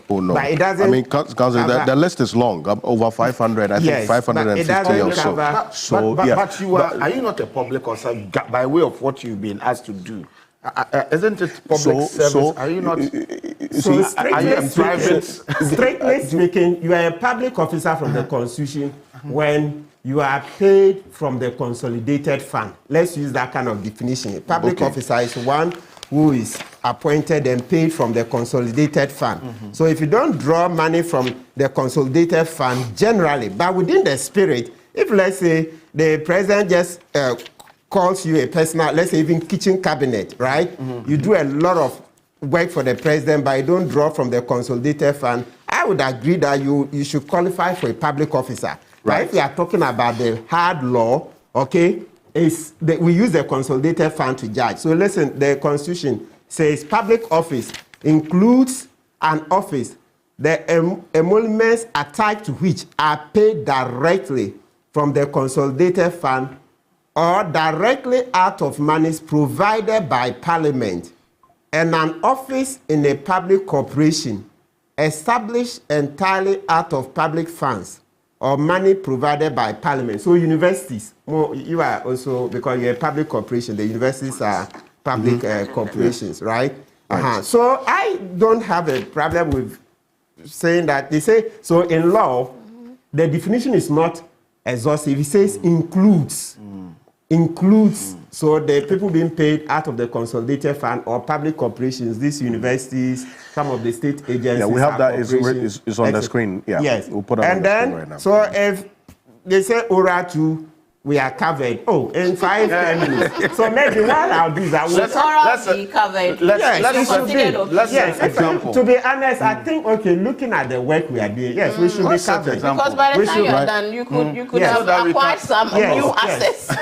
But the understanding is that this is a preparatory team that you are not being paid. You are not... You are using your own resources. Yes. To do the work. Yes, you drive, sit meetings, everything. So I do not agree with Matt in terms of the timing. Okay. Because I think it's not just your assets, your liabilities, and several other things. All right. And so, and this is a document that would one day come back to bite you. So you should take your time, do you well, and then submit it, because it is like an oath. All right, saying that this is what I own and these are my liabilities. And even the liabilities side is when there may be arbitrage. Because if I say I owe 5 million, all right, there's a lot of, choosing action. You're allowed to amend. Yeah, exactly. There's choices in action. Yes. All right, so liabilities are choosing in action. You're allowed to amend if you've made a mistake. Please. So if the 3 months is too long a time, probably we should shorten that. But we should say that within this time of you being appointed or sworn in, you should have done this. Probably we should talk about limiting the 3 months. But to do it on the spur of the moment, I don't know when you were called and they're saying you should fill it down there at the Jubilee House and climb up. It's a rush. I don't think that's proper. Because you're going to use that document and it's going to be something that will be used against you. And when we come and talk about the enforcement part of it, which is missing, all right, because we will seek to enforce. Now you should be able to enforce it. I don't know where. Verification and publication. So let's help. I know you like this. Let me throw in something to help you. The current bill, I'm getting a copy for you. Yes, we decided that no, this 3 months is too long. They've insisted in the bill that before. So let's use Shamima's example. They said she will come to office the next day. So it means that maybe the president will say, no, come to office in 2 days. So you have a whole day to go and attend to it. By our jurisprudence, we've agreed that this 3 months and etc. No, it's too long. So let's probably make it 2 weeks. Standard 2 weeks. Right. But before you take office. No. No, that's a confusion. It would be if in 1992. Wait, let me land. It will be impractical. All right.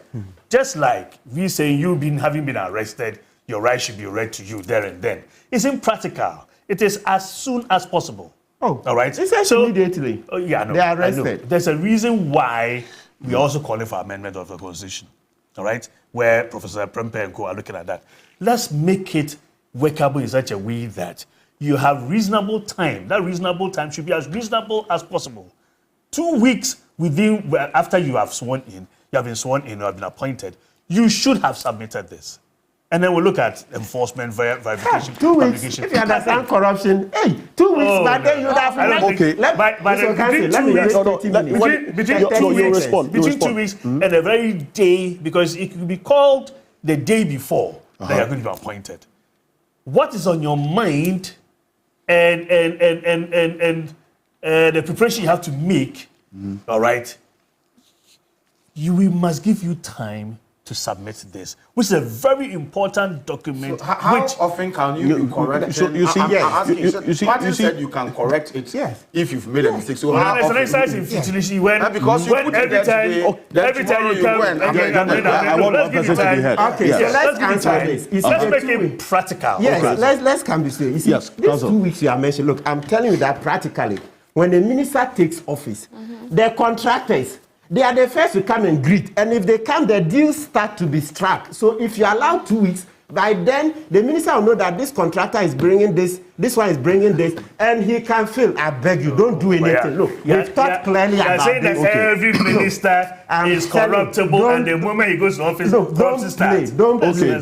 There is a reason why in the bill it's been said before you take office. In 1992, there is a reason why they said before you take office. Let's not, after 30 years, now seek to go back and cause trouble. Then there's a reason. Then when you are appointed, let's make a condition that we need to see this before the formal appointment is done. So, you're in a know that you are going to this office. Excellent. Prepare before you come. Excellent. I think yes. that makes sense. Because we mustn't rush people to do that. So probably the appointment. Somebody has just texted wondering quick one. Before you are called in there, you are asked to send your CV.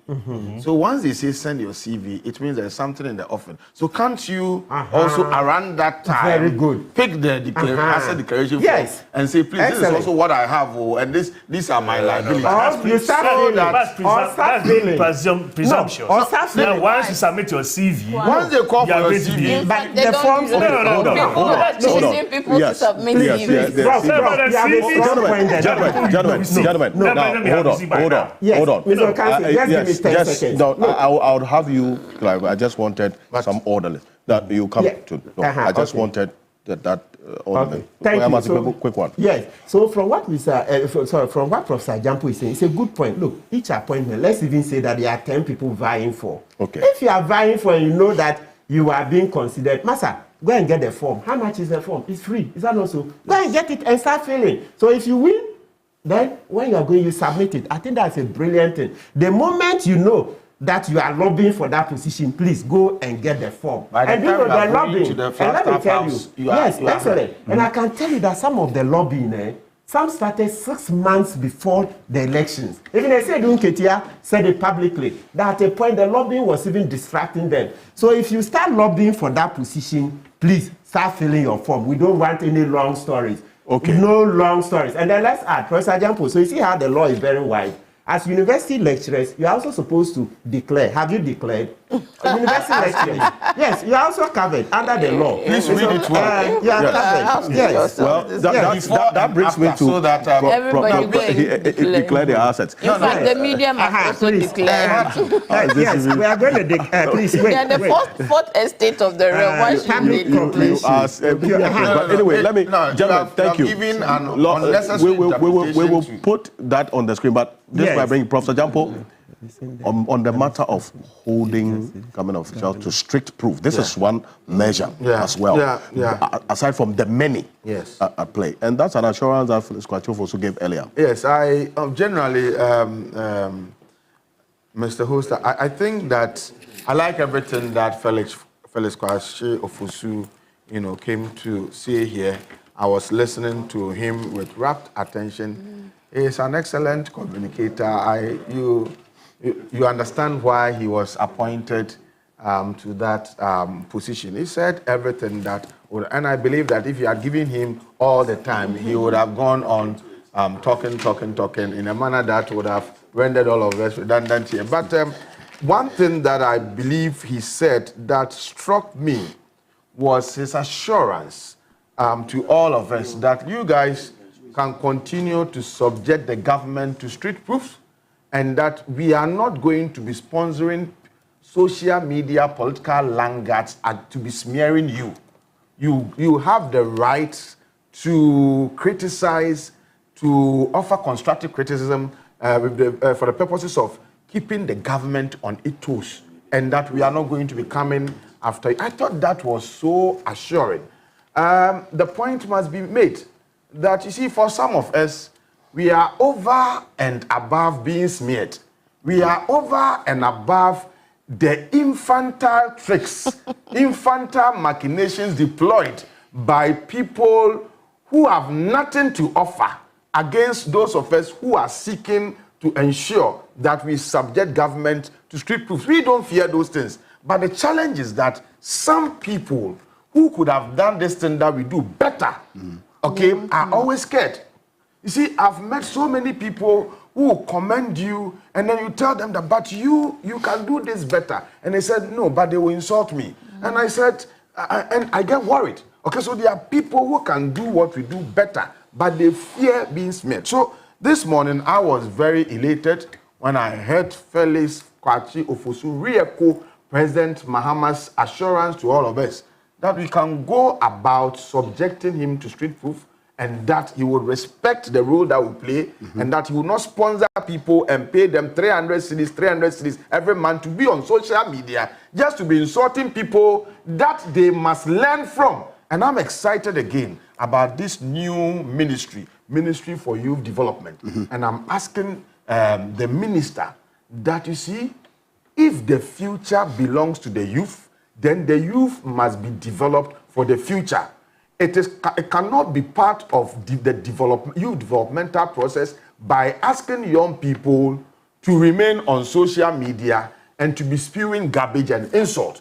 Asking young people to remain on social media and to be insulting elders, people who have lived lives, and then just be paying them 300 cedis. It's not part of youth development. And so let us put in place proper mentoring and development strategies that would harness the potentials, talents, and everything that young people have, and mentor them properly so that we can use that, we can tap into those talents and potential for national development. I believe that if the future belongs to the youth, then the youth must be prepared and developed, for the future. And so it is exciting to know that we have a whole ministry that is in charge of youth development. Previously, youth development issues were treated as appendages of the sports ministry. We know when we talk about sports, every resource go to football, and even football, only Black Stars alone. And so the rest were marginalized. Go to the various youth leadership training centers and see. There are areas that are now being occupied by being used as den of thieves, areas that all social evils are going on there. They don't have anything. And so there's no youth development, in our part of the world. And so I believe that this whole idea of creating a sector ministry in charge of youth development is good. The relevance of young people does not lie in being only used as agents for the fomentation of violent electoral conflict. They are not only vote getters. They are not people who must be deployed to go and campaign, people who must be deployed to go and fight in the lead up to elections. They also have a role to play in the governance process of a country, and a developing country like Ghana. And so it is important that we bring all of them together, mentor them well, develop them well, so that we can tap into their zeal, their resources, their potential that they have for national development. And so once again, yes, congratulations to Felix Kwachi Ofosu for what he's done here. And I want to hope and believe that if he is not here every Saturday, at least Shamima, who deputizes as government spokesperson, would also be here to help explain some of the things. You know what how he explained this Namumo incident. I mean, I thought it was something that had to be put out there to prevent the kind of reaction that people, offered, insisting that the woman was late, and so that's how come she was not sworn in. But the explanation he gave, one of the challenges of the MPP was that they didn't even know how to communicate the kinds of things that they claim to have done. Communication, talking about what they have done. There's a communicator here. Well, I mean, I've said he's just one. But I'm saying the party as a whole, they couldn't even communicate some of the things that they claim to have done. So I think that every party needs excellent communication, okay? Excellent communicators who would interface between the government and the governed, so that we would appreciate some of these things that they do. If you do that, then you limit the opportunities and chances for the peddling of rumors and the peddling of hearsays and misinformation and all that. So it's good. I wish the government well. Everything that he has said is on point, explaining how and how some ministers, some ministries will be having deputies, and then giving indications as to those that may not have deputies, just for the purposes of ensuring that President Mahama sticks to his promise to have 60 ministers. I think it's good. This is going to be then the leanest government in the history of Ghana's Fourth Republic. And I want to believe that he would insist on going by what he said rather than going the Kufuor way. The Kufuor way was also commendable, but the point is that if truly we are strengthening the civil service to be able to perform their role effectively as the administrative machinery of the state, then we may not even need 60 ministers. We can make do with 30, because other countries that are more populous, other countries that are more wealthy, other countries that are richer than us, yes, they are governing with 13 ministers, 17 ministers, less than 40, ministers. And so it is possible, to borrow the MPP's cliche, it is possible to even run Ghana with 30 ministers. So I do not expect President Mahama to go beyond, to go above the 60 ministers that he's promised. And I can say that if he's able to stick to some of these things he's assured us of doing, he would continue to be the darling boy of the good people of Ghana. He will continue to justify the huge mandate and goodwill that he has. And let me conclude by saying, and just advising, as I said earlier, that in doing all these things, they should be careful not to use Akufo-Addoism as the baseline standard, because there is a saying that if you want to grow tall, you don't compare yourself to a dwarf. Otherwise, you become a Lilliputian. 12 after 10. Now, Sharima, there are a couple of things I need you to respond to quickly. But Professor Stephen Kweku Asare, good morning. And he sends us a message. It says, good morning, Alfred, and your guest. We should stop talking about asset declaration forms and transition to an electronic declaration regime. Most countries have this new regime, and it is inexpensive to build such a platform. More important, mere declarations of assets are meaningless unless they are linked up with a strong verification, monitoring, and investigation of suspicious cases. The Auditor General must therefore be empowered to strategically verify and monitor the declarations and proactively investigate suspicious cases. Thank you.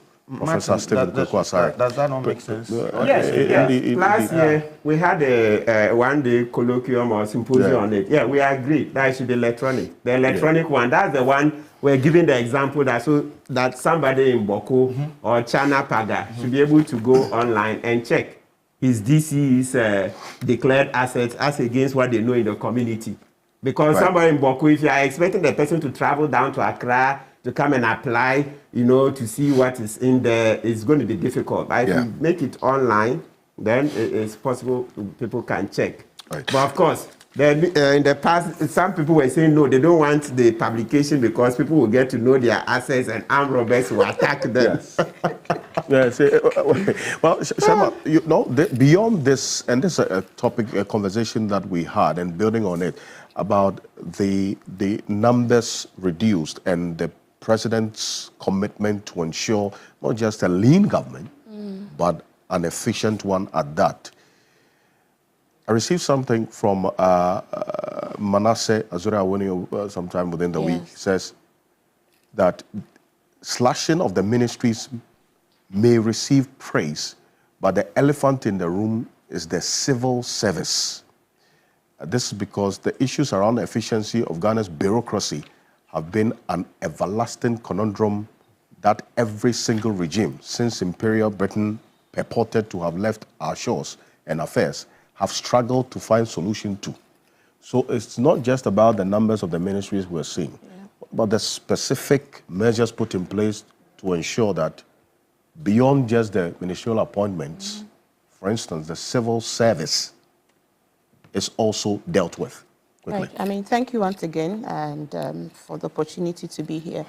You know, just before I go into the question, I've heard a number of NPP activists and officers, especially on the floor of Parliament, suggest that His Excellency should apologize to Ghanaians and increase the ministerial numbers. And I thought it was a bit of, it was right that they were suggesting that, because you would recall that in the campaign period, after the President John Mahama had announced that he was going to run a lean government of not more than 60 ministers, the NPP campaign announced that they were going to do 50. So were they deceiving the public when they made that announcement to the public, to now be saying that we cannot govern with 60 ministers and so we should apologize to Ghanaians? So I think everybody knew that this was what His Excellency wanted to do right up to the election period. And because of the person he is, at least he will not be described as one who will not live up to his promise. I mean, this is one of the major promises he made. And to go back on it as one of the first actions of his government would set a very wrong tone. And I think that Ghanaians should endorse the commitment of His Excellency to, as much as is humanly possible, to meet almost all, if not all, of the major promises that we made during the electioneering period. He is virtually just going by what he said he was going to do. So yes, 60 ministers is what he's going to be working with. You know, I also think that when you're forming a government, if you take a look at Takman's group formation stages, where you form, you norm, you storm, norm, and then you perform, and all of that. In political organizations, as political parties and governments, it doesn't always lend itself to that orderly nature, because as you can see, even the process of appointments is an entire storming process. You know, it's not a forming process, it's a storming process. And then rightly so, people have worked, people, you know, have committed to this party over the years, and yet we all know that there's so little to go around for everyone. And so practically everybody knows that it's a game of chance, who gets to be in and who gets to be out, but who gets to be out but also benefits from the gains and the process and the outcomes of the good governance, if we're able to, you know, ensure that we govern and govern properly, and ensure we do fair and equitable distribution of the resources, our shared resources. So that there's that as well.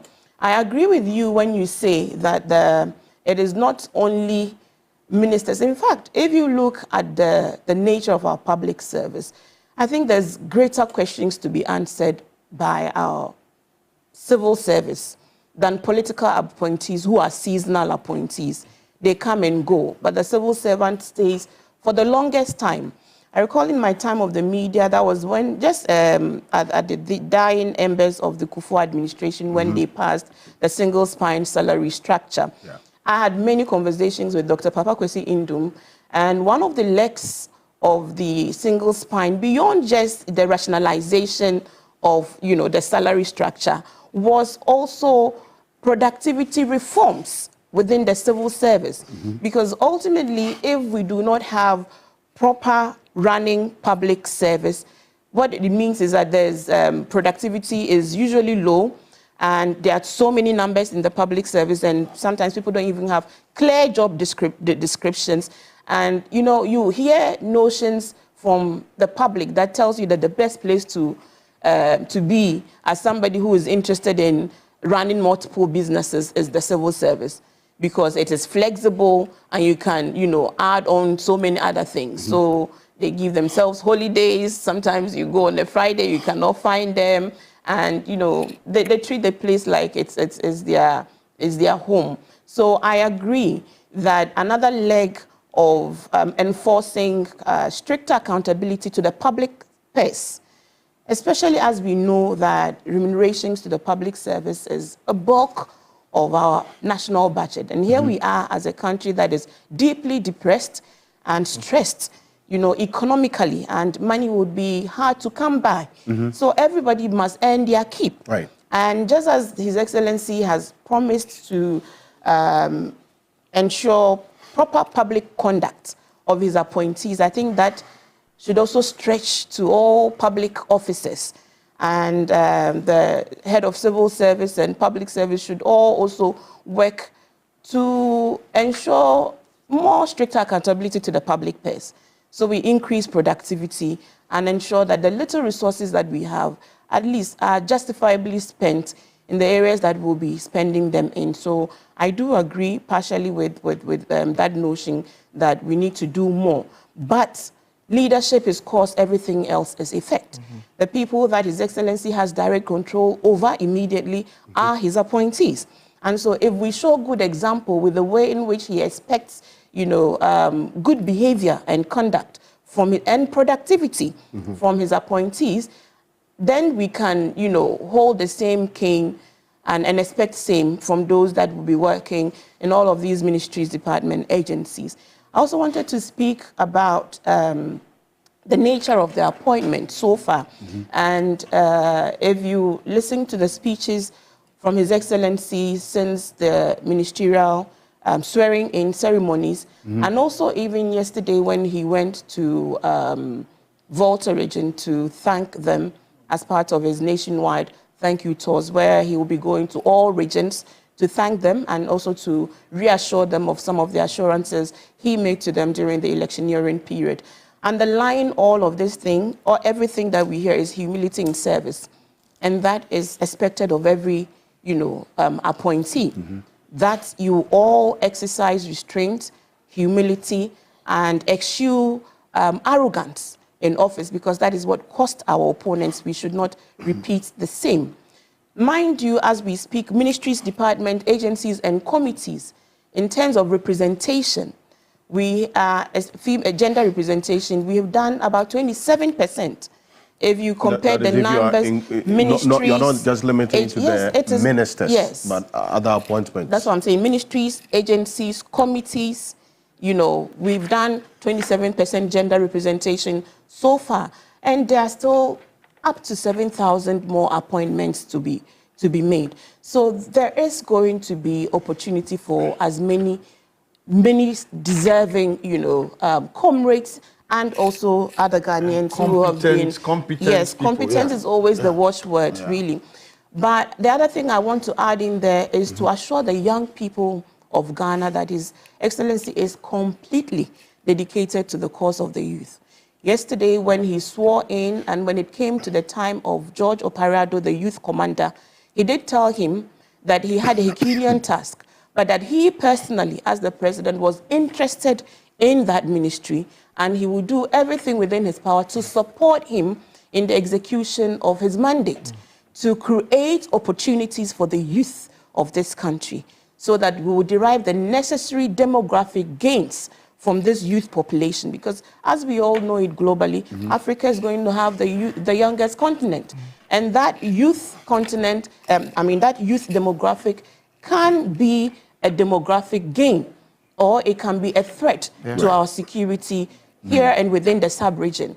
What we do by way of investing in the youth is what will stand us in a better stead to even become net exporters of labor and talents and capital, you know, not capital, so we would invite more capital into our country. So His Excellency is totally committed. if you look at the nature of appointments of young people, you would see clearly that the legacy term of His Excellency John Dramani Mahama is to raise the next generation of NDC competent, able youth. Look at the profiles of the young people who are being brought into government. The likes of main communicators of the frontline communicators of the party have taken key positions in government. So we not only deliver, but we are able to communicate what is happening. Prof spoke about, communication as one of the most important, essential elements of any administration. Take the likes of Sami, take the like of Edigi, George Oparadov, as I mentioned, Ruth Sedo. Many young people are in this administration. And so I would just like to urge our rank and file, especially our grassroots, to be calm and to be rest assured that the man, John Dramani Mahama, is there for the interest of the young people. I'd like to also remind us, and I know that in the matter, at the risk of sounding like, okay, you can talk because you already have your position, so let us also express, yes, His Excellency has assured everyone that they have the right to speak out in his government, the media, civil society organizations, and of course, himself.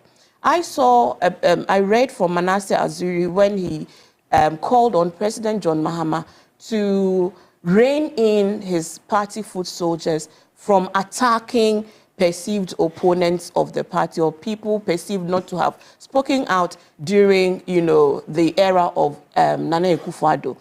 What I just want to add on a light note is that even himself, the president, is also being called out by the same grassroots, people who are expectant of certain, appointments or who are making demands that some people do not deserve to be there. Right. Let us all tarry a bit and be patient. If there's anybody who is a grassroots person, it is His Excellency, from assemblyman to president. Let me also remind all of us that if we are talking about individual contributions to the outcome of the December 2024 elections, we cannot discount the sacrifice of His Excellency John Dramani Mahama. So all of us from grassroots have worked in different capacities to bring this victory. But for me personally, the person that has made the most sacrifice, personally, spiritually, physically, is His Excellency John Dramani Mahama. And he understands what it is to be in the trenches. And so he wants to assure all of us that he will always, at all times, hold the interests of the people of this, of Ghana, of the people of our party, of the youth of our party. And if there are decisions that you don't agree with, know that from where he sits, perhaps he's privy to something, some information that perhaps you are not yet privy to. So let us embody a spirit of appreciation, of goodwill, of good intent. And let's also hold our assumptions lightly and work together to build this Ghana that we want together. Marco, this is why I bring you in, and I want to Marco a very quick one, because for the MPP, you are in the process of reflection and some reformation. And so when you consistently hear references made about the arrogance showed by appointees and the fact that was also contributed to the monumental loss that you experienced in the just ended election, is this one of the issues that has come up really in your process of reflection as a party? Because this is one that you've kicked in motion already, inviting people from the party and within and without, even the general public, to tell you what caused your loss. Kazo. Thank you. So we have set up a committee which is beginning on Monday to go around to collate all the information. But even before they do that, I belong to several platforms where people share views, and several, a whole montage of views are shared. just like when you lose an election, you go through all the stages, all right? And so we are still at the stage where there's mudslinging against each other and whatnot, and but we're getting out of that to get to the nitty-gritties of it. I think the issue about arrogance, I tend to discuss it very differently. Okay. All right? And discuss it very differently because once you are a public official, you serve the people and people must have access to you. All right? But I think we stretch it to another level where people want to call you at 5 a.m. And then people expect a lot more from you. Okay, so if we're going to discuss arrogance, we have to posit it within a context. Is it because of how you spoke to someone, or because people are saying that we call you anytime you don't pick, and therefore, since you won, there's this issue that since we won the election, now we can't even get access to you and all that. It should be posited within a particular context. What is the context of the arrogance? Mm-hmm. But if the public have rejected you because of certain things, you really have to humble yourself to look at it. And that's what we stand for. We really have to humble ourselves to look at all the concerns, or I can bring you on board, and then now look at it dispassionately and correct your wrongs. That is fundamental. Fundamental. Okay. I think the issue, because I think today we're looking at two things, isn't it? Yes. The public count, what's it again? Yeah. Submission of the forms. Yes. All right. As a declaration, thank you. And the lean government. All right. And I think we kind of mix it. So I've not had the chance to talk about the leanness of the government. And I don't know whether you've discussed on this platform the kind of people who have been chosen. I don't know what you discussed last week. I want to take this opportunity to congratulate my former boss. My very first boss since I practiced law in Ghana is Dominic Ayine. Then it was Ayine and Feli. And I was myself, Kisi, and a few others were senior associates there. And I think that's the best Minister of Justice under this dispensation that Mahama has appointed. And I think, well done, Mr. Mahama, for choosing Dominic Ayine. I have so much confidence in him as someone working for him directly. Now I run my own law firm and look at how he ran his firm. I take inspirations and examples from that. Leanness, President Mahama promised that. Okay. Afenyo Markin has talked about something. I think this is what he's saying. If I should quote from here, highlighting the pressures faced by ministries such as, and it gives an example, local government and chieftaincy affairs. He pointed out the challenges of managing peace negotiations. And I think there's a lot to be done in terms of peace negotiations, all right? The chieftaincy issues. How many flash spots we have now? I think there's still Boko and some places. So managing that, of course, there are the eminent chiefs and all, but you have to be active in that. And managing that and local government. And local government is such a vast ministry, hugely. And I know NDC is strong on local government because I think that's a baby of Professor Ato Ahoy, isn't it? Kwame Ahoy, rather. Yes, Kwame Ahoy. And you should sit in his class when he's talking about those. I mean, as a lawyer, as a law student, it's great. And so merging this brings huge pressure on the minister. I think that's what he's saying. And so if he feels that it will not augur well, then he might as well. That's what he's saying. It's not to say that he's being compelled. This is how he ended. If I were to advise the president, Mr. President, you can apologize to Ghanaians and say, look, you underestimated the enormity of the tax. That's what he's saying. If the president does not feel that he wants to do that, it is up to him. But it is in appreciating some of the mergers. I always knew of youth and sport, right? Now we have youth development, and then we have sport. And I think you were asking Felix some of these questions. You see. Yes. Some of them seem to be replicating or overlapping. And yet we are trying to achieve a lean government. Okay. But he explained. Well, he explained it, but that's not to say that all of them have really answered the questions. Okay, but as I said today, the moment I came here, I said today is I'm in a congratulatory mood. I come in good faith and all that because Ghana must progress. Ghana must do well, and I think President Mahama will do better than he did the other time. I think so. So I give him all the space and time and chance to do what he has to do, what he set out to do. If it fulfills the mandate, if it solves the problem, so be it. It becomes a template for us to look at. If not, then we probably think some of the measures probably was not on point. And this is highlighted in the local government and the chieftaincy. I also thought that even local government, I ought to look at the relation between local government and the regional ministers. Because the MMDCs and DCs and whatnot should be reporting to the local government minister. But they find themselves, as far as security is concerned, because there's DISEC, MUSEC, REGSEC, so they go towards the regional minister more. Yeah. And so we have to look at that for governance. We have to look at that carefully and structure it very well so that if we achieve a lean government, we achieve it properly. So just that. It's not that by all means because we did it so do it so. No, it's an advice and something worth noting that some of the ministries may bring undue pressure.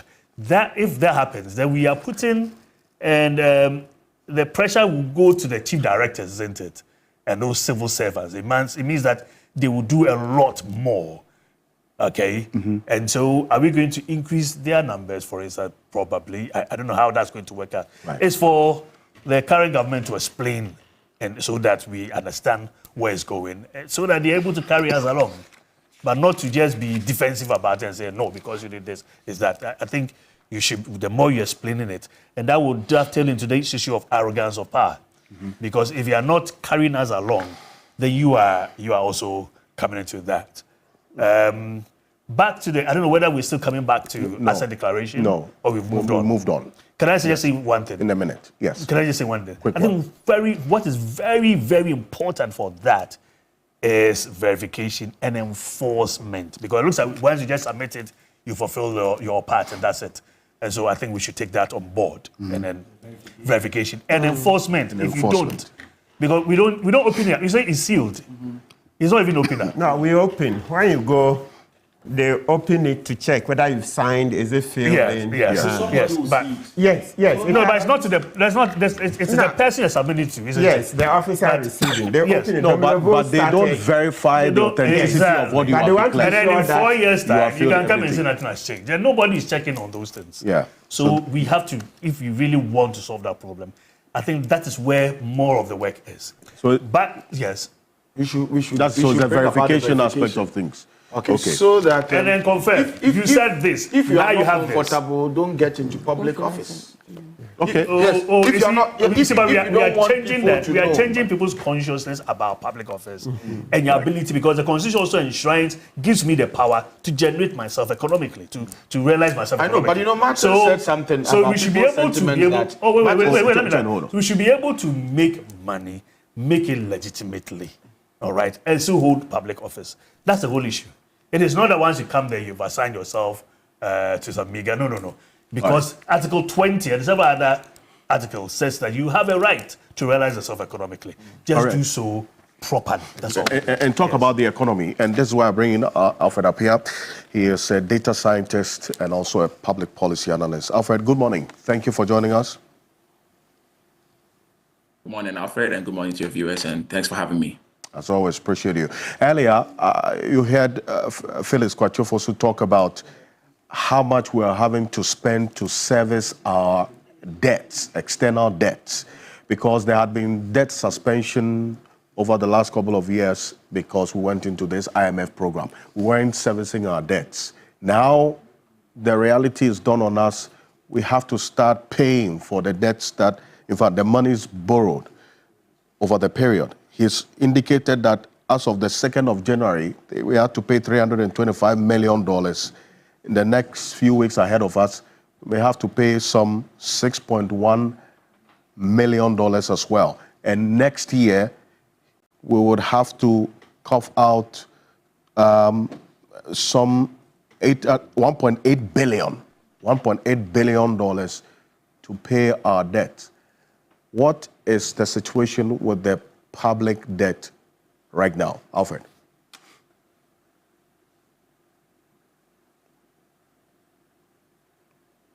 Hopefully you can see my screen as I share. Yes.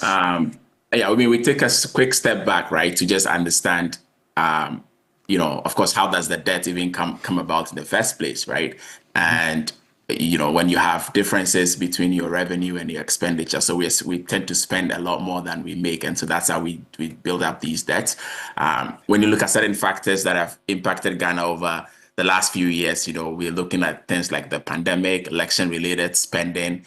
But when you look at comparing us to even the regional average, right, like the sub-Saharan African average, you can see how much we deviated. And this is part of the reasons I have made arguments that it's not really just the pandemic. When you look at, because the pandemic impacted a lot of countries, right? But when you look at us, like we basically in 2020, our debt deficit to GDP went to about 17%, right, compared to like the regional average of just about 5%. And so you see how much we deviated. And so that's how these debts built up, right? We have that gap, and that we need to finance it. And generally, government will borrow to handle what it has already borrowed, right? So you borrow to refinance, and then also borrow to meet those budget deficits that come about. So when you look at the situation on the public debt right now, and this is after we've done all the restructuring, right? Like we've given people very painful haircuts and all of that. According to the Bank of Ghana, we're looking at about 72.2% of GDP right now. That is our public debt. You know, that is, of course, significantly down from the about 93% that we saw in the crisis year of 2022. But it's still significant. And I mean, it's better to even express it in monetary terms. So in monetary terms, we are looking at about 737 billion cedis. That is the total public debt.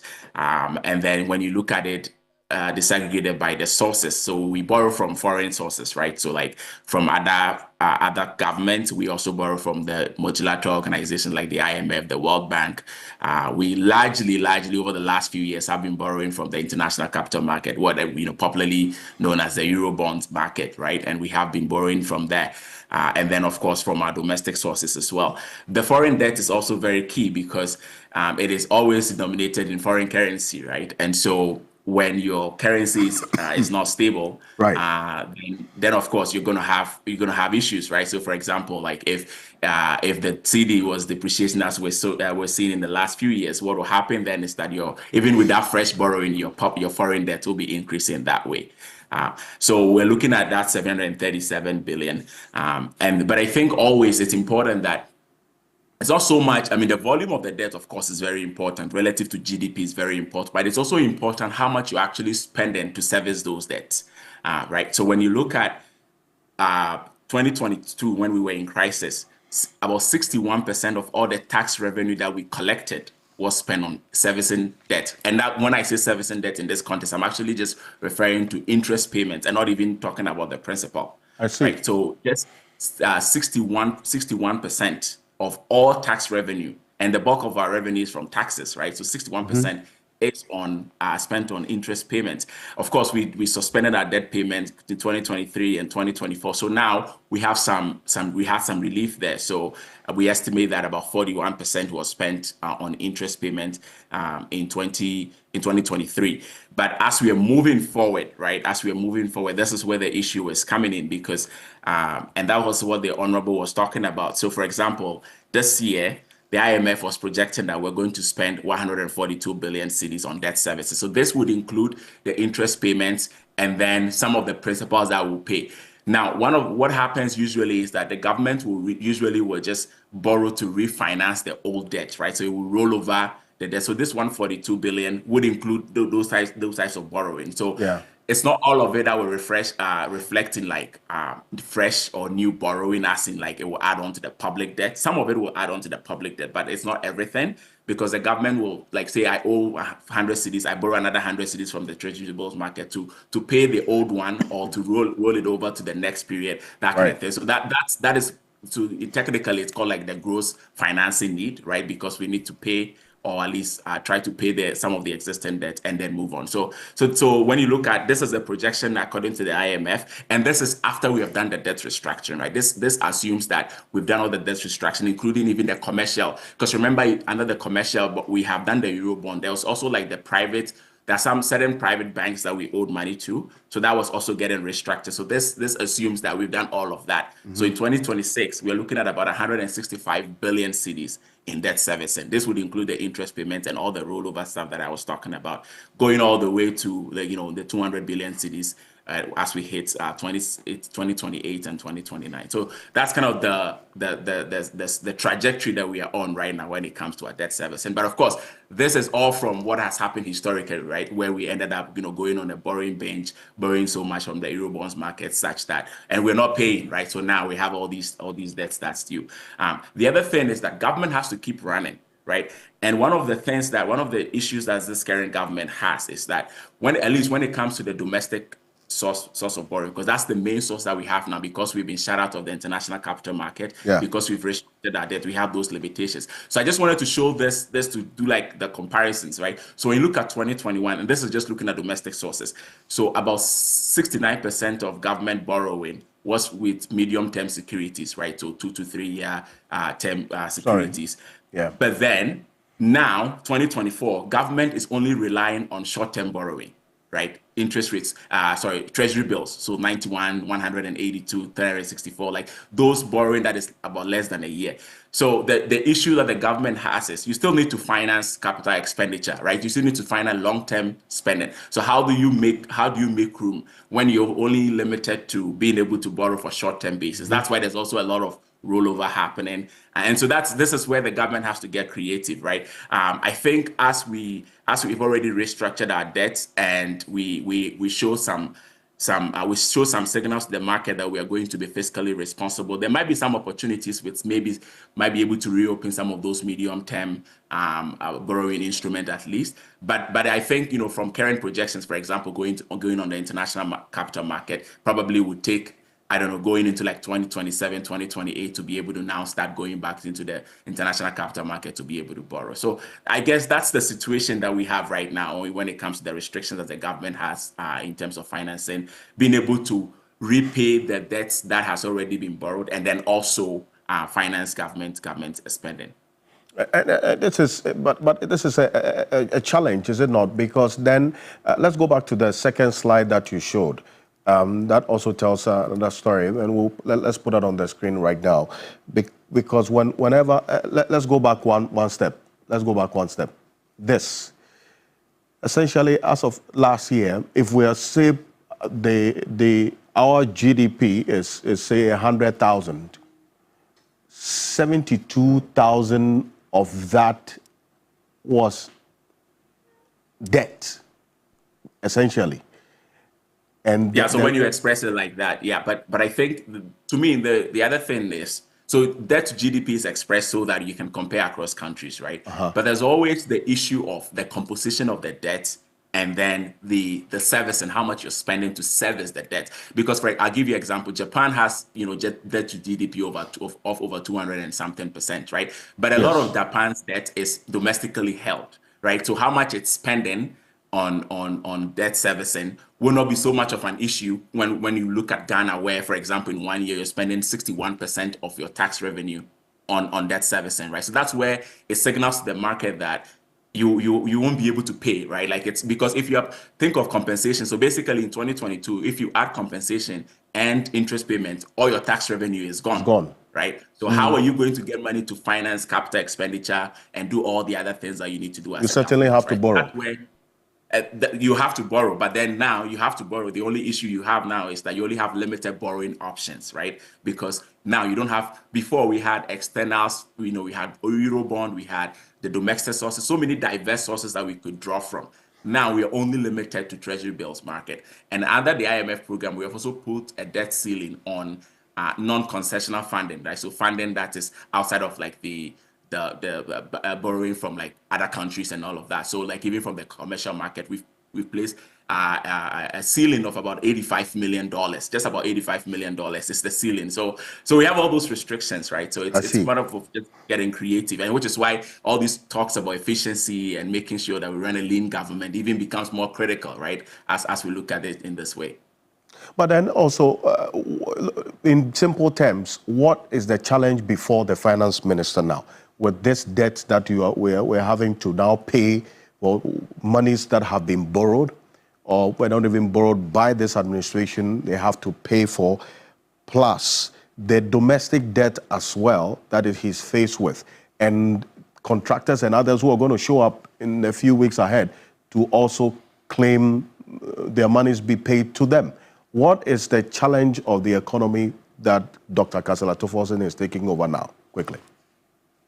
Yeah, I think one of the key things is definitely, and I want to just go into solutions. I think one of the key things is better expenditure rationalization, right? So when you look at the compensation, and now that we are cutting ministry, we have this conversation, just cutting ministries alone is not enough. But what are we doing to rationalize spending in the public service and even in the state-owned enterprises? I know last time when I mentioned that lawyer Kpebu said that they generate their own revenues, and that's true. But when they have issues, right, and their public debt actually has been included, so like cocoa board bills, the Dache bonds, and all those stuff are now being captured, because the government has really, if there's any issues, the government is going to have to pay up on those bonds, right? So I think that the main thing to me is like better expenditure rationalization, and then of course renegotiation with some of these contractors, because at the end of the day, if the government cannot pay, the government cannot pay, right? But if the government shows the commitment that, you know, I'm going to do something on my part, because what happened in 2022 was that,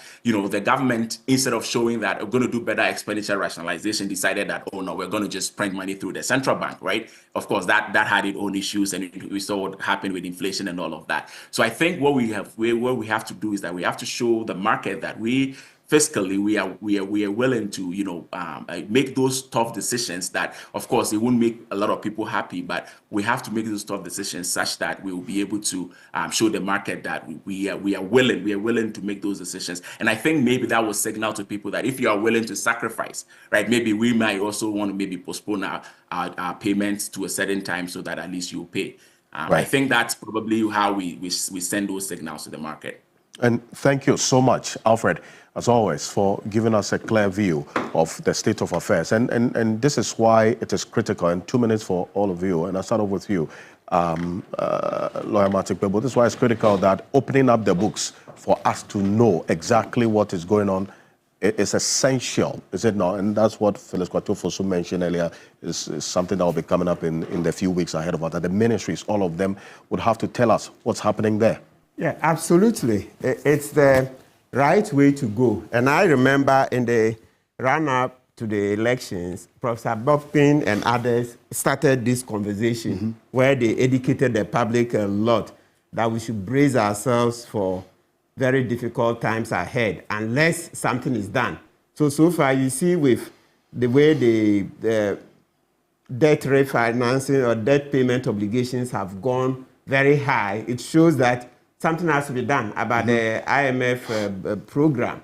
You have to go and renegotiate, expand it, extend it, so that there will be some breathing space for the government. Because obviously, if you look at even the 2025 debt, we are supposed to pay 145 billion. If you pay 145 billion out of our budget, what will be left? Almost nothing. Because there won't be enough money to go around, take care of our other commitments, etc. So it's good. It's good. Let's have more of these discussions. Let the public see, all of us, that we can see the numbers, okay? Then we can all contribute. We all can then support the government. And as you said, the agencies should open their books. You remember this thing we were saying before the elections, that ECG was just being used for political, to fund the elections, basically, because they were just taking a lot. And ECG was being supervised by Baumia and his handlers. So you remember the one we're saying that they were under-declaring. When the MD was asked, you know the answer he gave? He said, Dubik said, under-declaration is not a crime.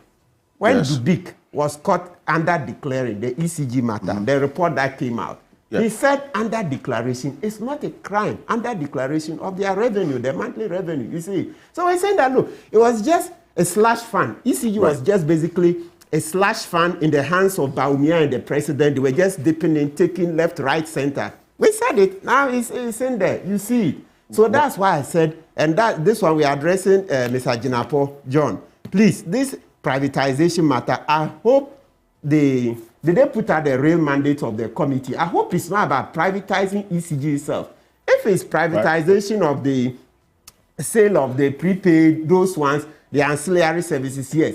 But to give ECG to a foreigner, please, it's a no. Well, we'll have the next leg of that conversation. We can run ECG here because we'll have the next leg of that conversation next week. In fact, the privatization is how because the government has given a 1 month roadmap, so we'll have to delve into that. Okay. Lawyer Kingsley Amakwa, finally, quick one.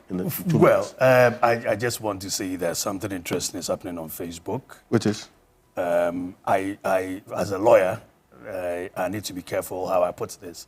But Oliver seemed to be saying something that Oliver Baka Vamawa.